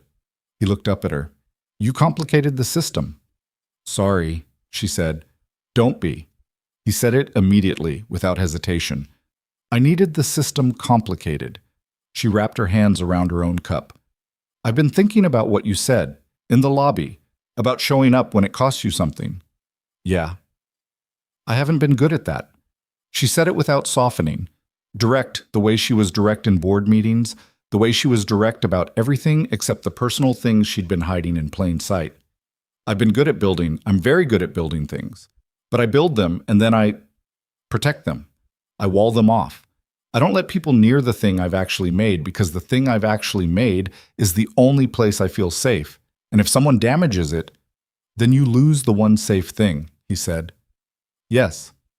So you protect it by never letting anyone in, which means it stays safe and also completely empty. She let out a breath. I know, I've known for a while. It's easier to know things than to change them. He looked at her for a moment. You let Milo in, he said. First day at the coffee shop, practically. You held his hand at the market. She looked at the table. He didn't give me a choice. She almost smiled. He just took my hand. He didn't ask. He does that, Riker said. He decides you're safe, and then he treats it as settled. He's always been that way. He's smarter than both of us, she said. Significantly, Riker agreed.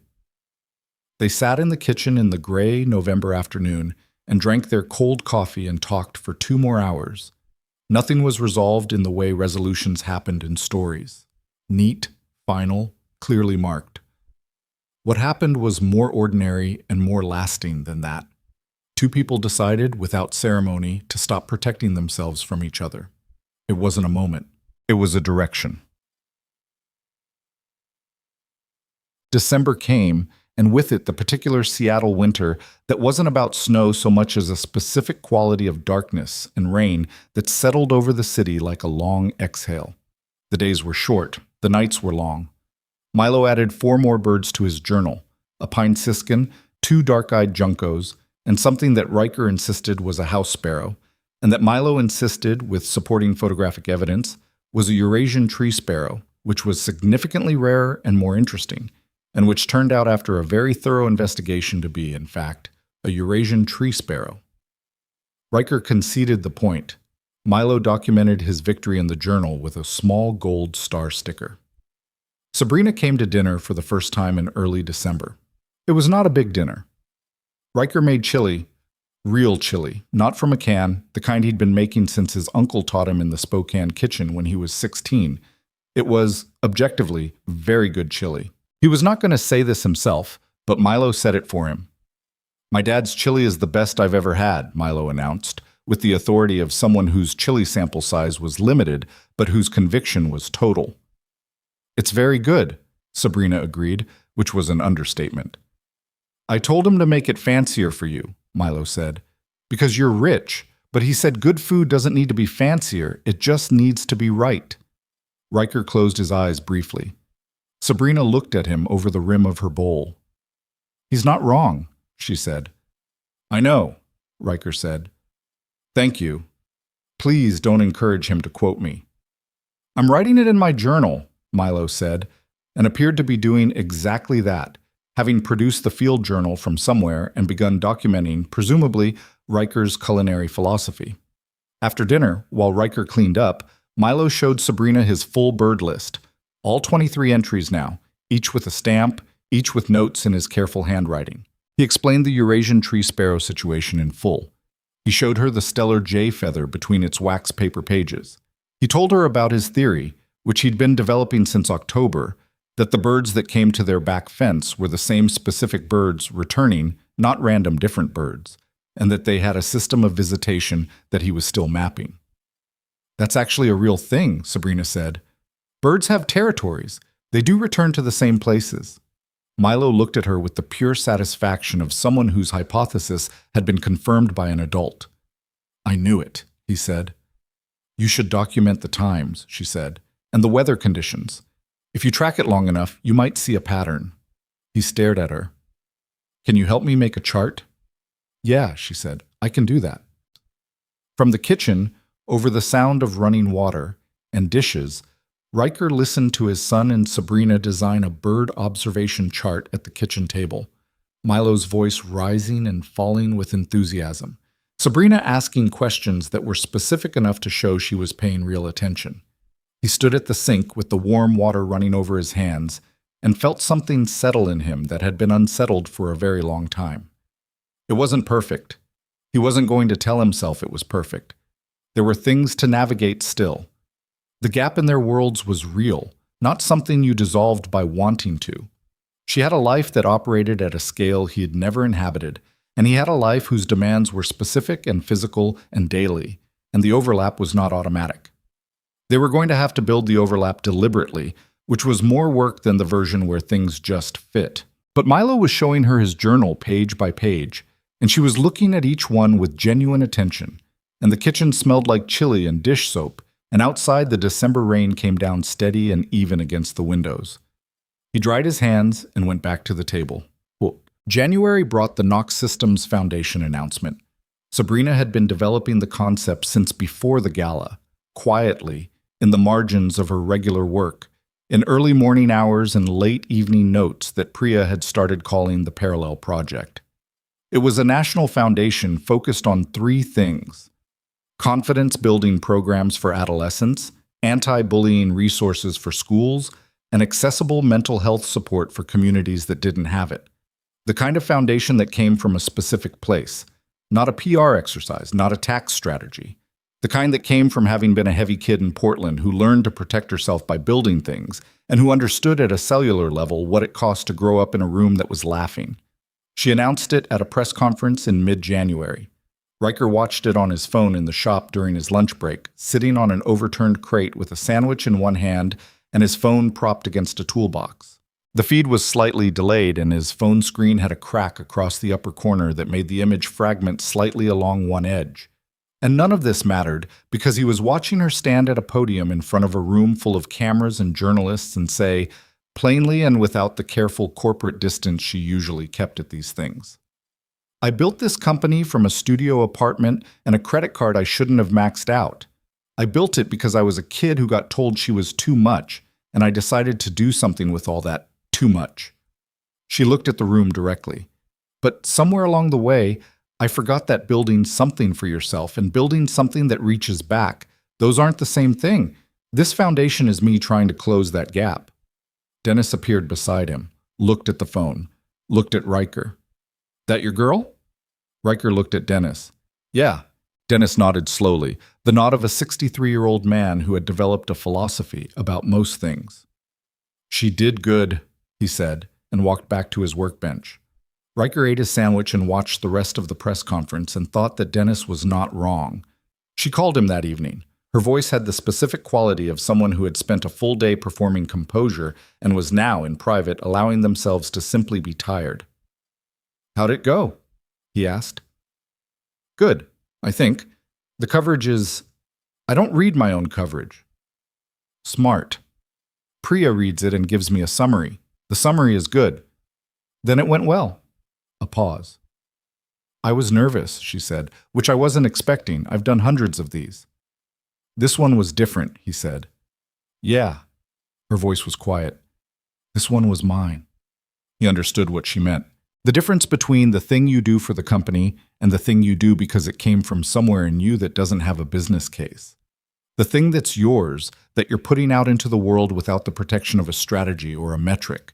That was terrifying in a specific way that professional success wasn't. "You did good," he said. Using Dennis's words, not because he'd planned to, but because they were right. She was quiet for a moment. "Riker." "Yeah?" "Thank you for coming back." She said it simply, without performance. "In the lobby. You didn't have to do that either." "And you did." He thought about the ballroom steps, about the cab ride, about Milo on the couch with his shoulder pressed against his arm, and the nature documentary, and the blue-footed booby really trying. "Yeah, well," he said, "I had some good advice." "From who?"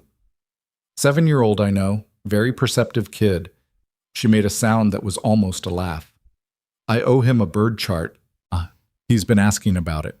Tell him Saturday. He'll hold you to that." "I know," she said. "I'm counting on it." Spring arrived the way Seattle springs arrived.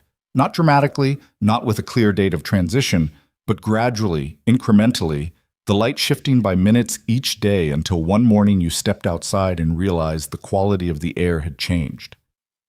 February became March. The days lengthened.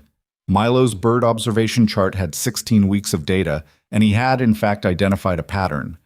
3 specific birds that returned to the back fence with a consistency that bordered on reliable, which he'd marked on the chart with a system of colored dots that Sabrina had suggested and that had evolved well beyond her original proposal into something that looked like genuine field research methodology. "This kid should be a scientist," Sabrina told Riker, standing at the kitchen counter looking at the chart spread across the table. "He's 7, Riker said. "Some people know early. He also wants to be a truck driver, a marine biologist, and a professional kettle corn taster. He's keeping his options open." "Smart," Sabrina said. "Diversified portfolio." Milo from the other room shouted, "I heard that, and I'm still adding astronomer to the list." Riker and Sabrina looked at each other.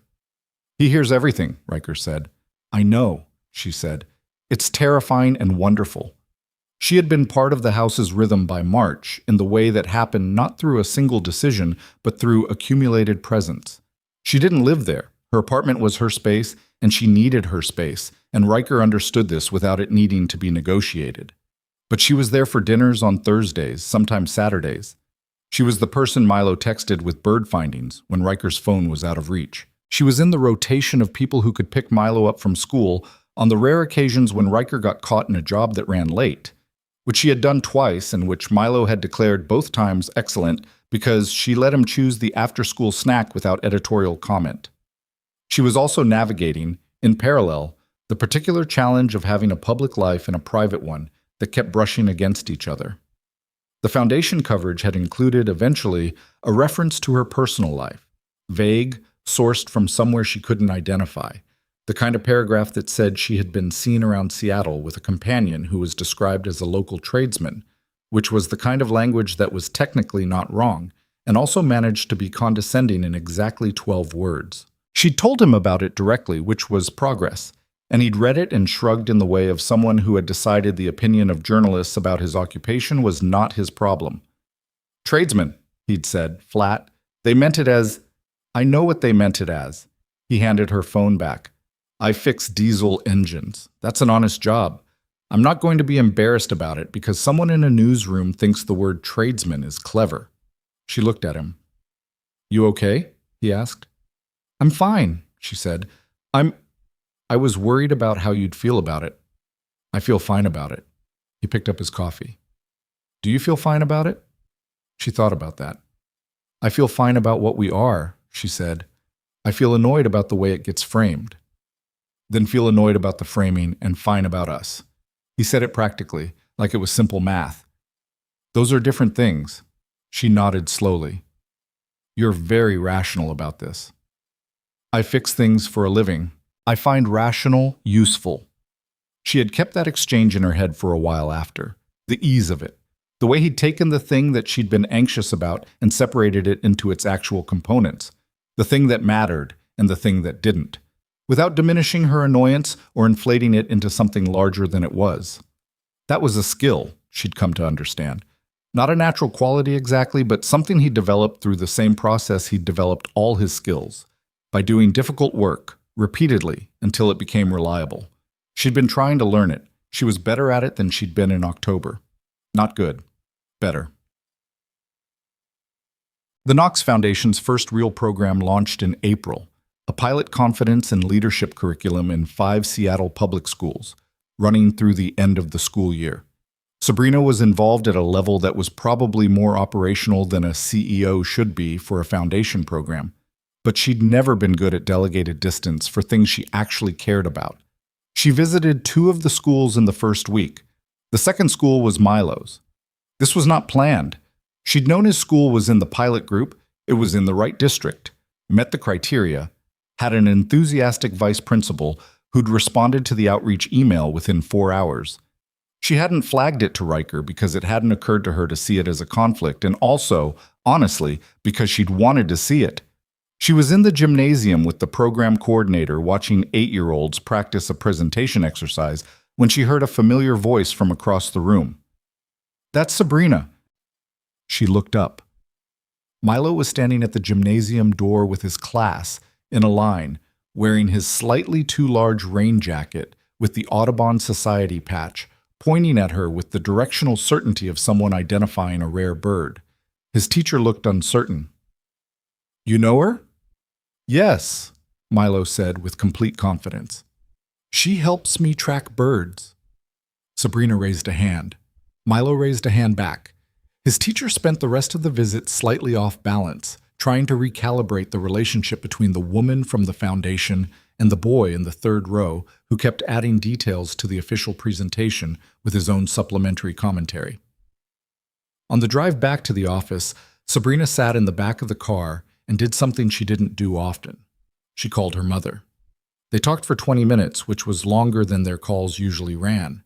She told her about the foundation, about the schools. She mentioned, not as a main topic, but woven in, Riker and Milo. Her mother, who was a practical woman who had spent 30 years watching her daughter build walls and live inside them, listened without interrupting, which was itself unusual. When Sabrina finished, her mother was quiet for a moment. Then she said, "The boy sounds like a good one." "Which one?" "Both," her mother said. "But I meant the little one." A pause. "He just took your hand?" "Yeah," Sabrina said. "Kids know," her mother said.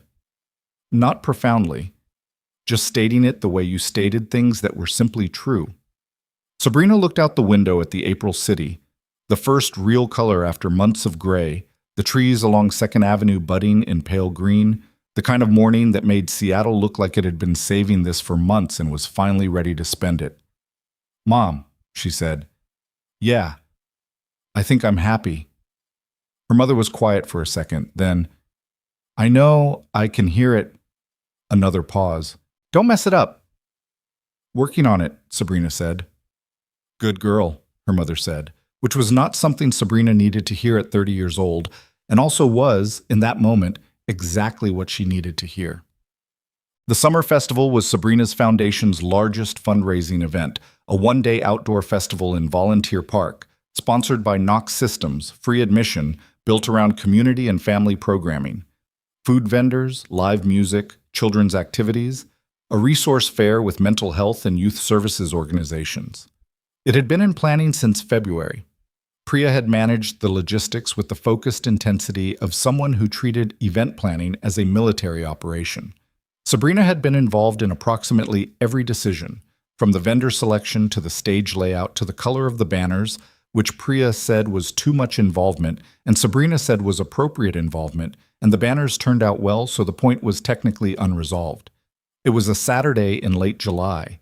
Seattle gave them a perfect day, the kind of day the city held in reserve for occasions when it needed to prove it deserved to exist. Blue sky, warm without being hot, the lake visible from the high point of the park, shining flat and bright in the afternoon light. By noon, several thousand people had come through. By 2 o'clock, it was the largest event the foundation had put on. Riker was there, not as a guest, not as a companion, but as something more integrated than either. He'd been helping with the community project component since March, a partnership with 2 local vocational programs that the foundation had funded, one of which was a diesel and fleet mechanics training program for young adults aging out of foster care. He'd connected the dots between the program and Ballard Diesel, had talked to Dennis, who had agreed with characteristic abruptness to take on 2 apprentices per cycle. Riker had been running the mentorship side of it for 3 months, and he was good at it, in the specific way that people were good at things that drew on what they'd actually learned rather than what they'd studied. At the festival, the vocational program had a booth. Riker was there for part of the afternoon, talking with 2 of his current apprentices and with a group of teenagers who'd come with a youth center from Rainier Valley. He was not performing anything. He was just explaining how engines worked, which was what he did when he was in his element, clear and direct and engaged in a way that was different from social engagement, more natural, the way everyone was better at being themselves inside the thing they actually knew. Sabrina watched him from across the festival grounds at one point, just for a moment, while she was between conversations. She watched him crouch down to explain something at a display, watched one of the teenagers lean in, watched Riker respond with the patience he had for people who were learning, as opposed to people who were wasting his time, which required 2 completely different modes that he deployed without appearing to switch between them. She thought about the coffee shop in October, the man with the canvas jacket and the grease-stained fingers who'd sat down across from her without a plan, just because he thought it was the right thing to do. She thought about everything that had happened since, the Tuesdays and the lunches and the gala steps and the lobby and the dinner and the bird charts and the chili and the long, honest conversations in the kitchen. The imperfect, difficult, genuine accumulation of 2 people deciding to be real with each other. She thought about what she knew now that she hadn't known in October, that being seen was not the same thing as being known. That being known required you to be knowable, which required you to stop managing your own presentation 24 hours a day. She hadn't been able to do that for anyone in 6 years. She'd built a company that was extraordinary and a life that was sealed, and she'd told herself the sealed life was the cost of the extraordinary company, which was a story that was easier than the truth. The truth was simpler. The truth was that she'd been afraid, and fear was a very good architect, and the house it had built for her was beautiful and completely empty. Not anymore. Not since a mechanic sat down. Milo appeared beside her. He'd been running around the festival for most of the afternoon with a clipboard, conducting what he'd told her this morning was a field survey, which appeared to involve noting every bird he spotted in the park and their GPS coordinates, estimated, which he was tracking using a method he'd developed himself involving the park map and a pencil. He had 6 entries so far and looked extremely satisfied. "I found a cedar waxwing," he said. "Where?" "Near the north edge, by the big Doug fir." He showed her the clipboard.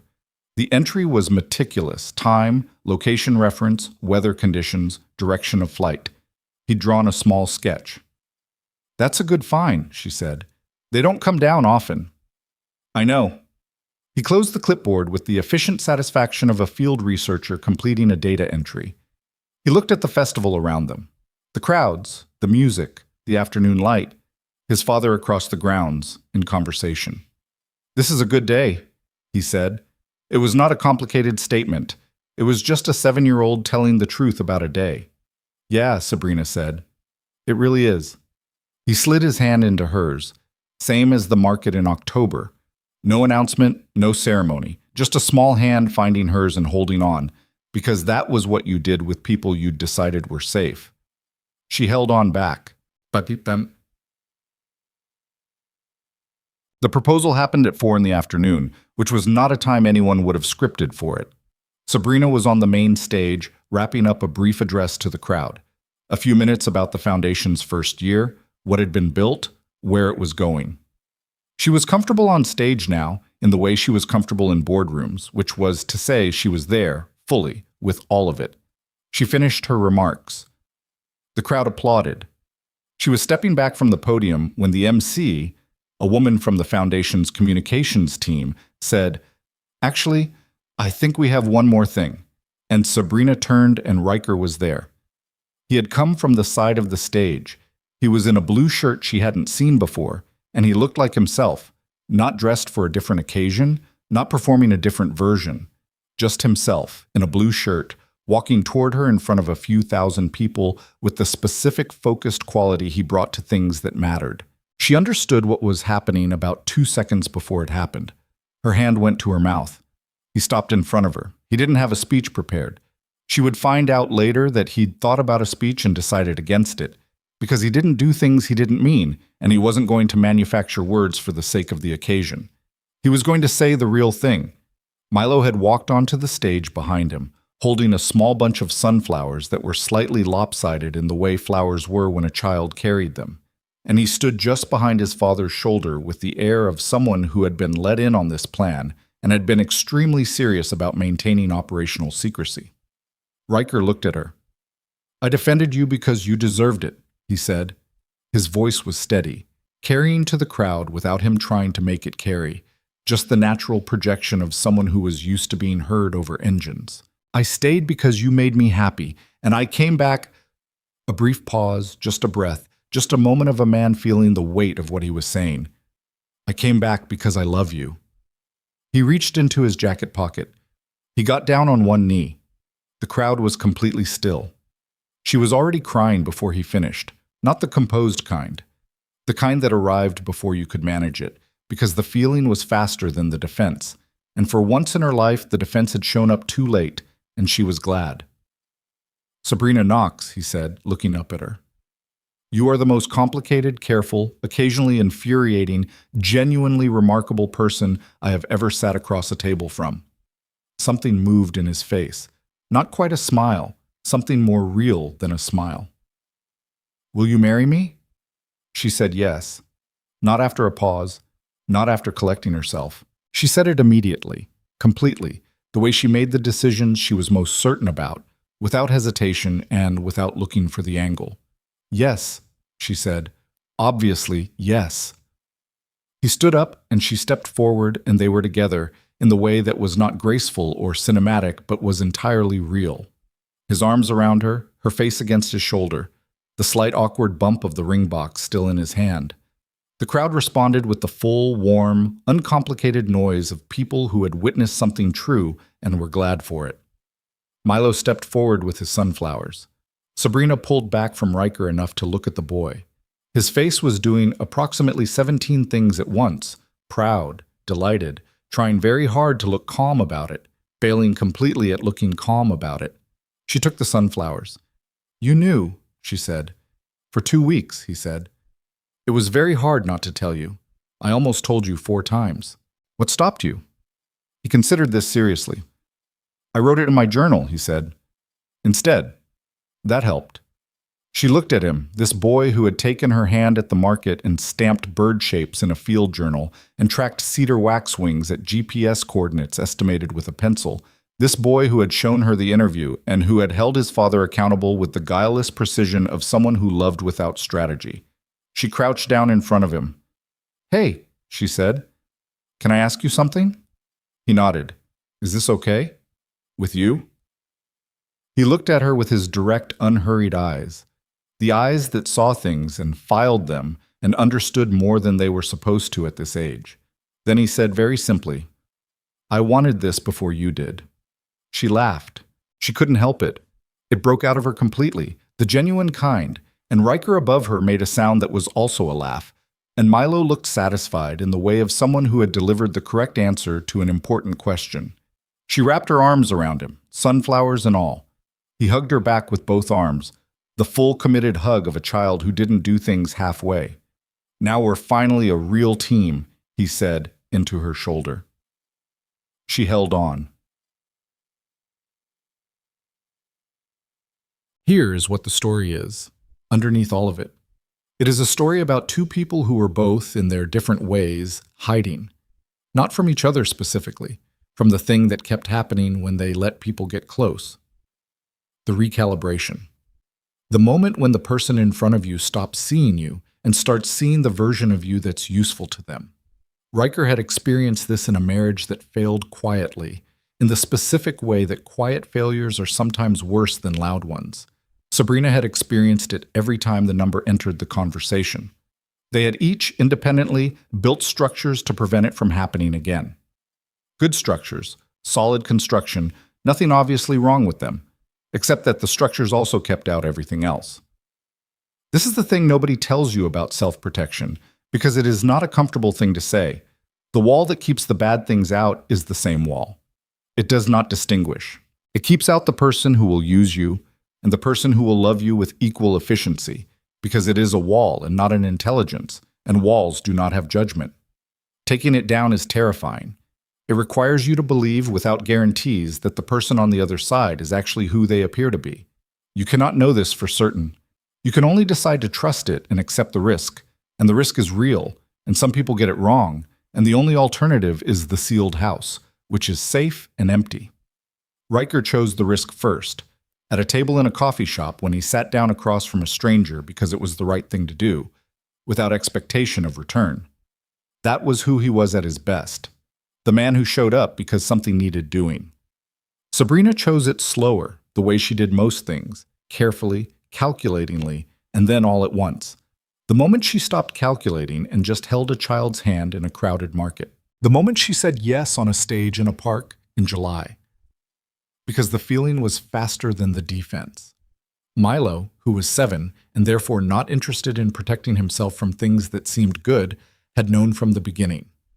There is a version of this story where the fear wins, where Riker stays on the ballroom steps and doesn't come back, where Sabrina never goes back to the coffee shop on those Tuesdays, where both of them remain inside their structures, which are good structures, well built, that would have served them fine for years. And fine is not the same as alive. They chose alive. It cost them something: trust, pride, the comfortable distance they'd both been maintaining from their own vulnerabilities. It was not smooth, it was not clean. There were conversations that were hard, and silences that were long, and moments when both of them wanted to retreat to the safer version of themselves. But there was also chilly on a December night, and a boy with a field journal and a stellar jay feather between pages of wax paper. There were Tuesday mornings and bird charts, and a foundation that grew from a personal scar into something that reached back. There were 3 people at a kitchen table figuring out the logistics of a life together, making it up as they went, getting some of it wrong, getting enough of it right. The team, as Milo had declared it. Finally, a real team. In the end, if you're looking for what this story is about, it's about this. The most important thing you will ever do is not the company you build, or the title you hold, or the number that gets attached to your name. It is the moment you decide to sit down across from someone, without expectation, without angle, without the protection of a careful presentation. It is the moment you decide that being known is worth the risk of being known. That is the whole thing. Everything else follows from that.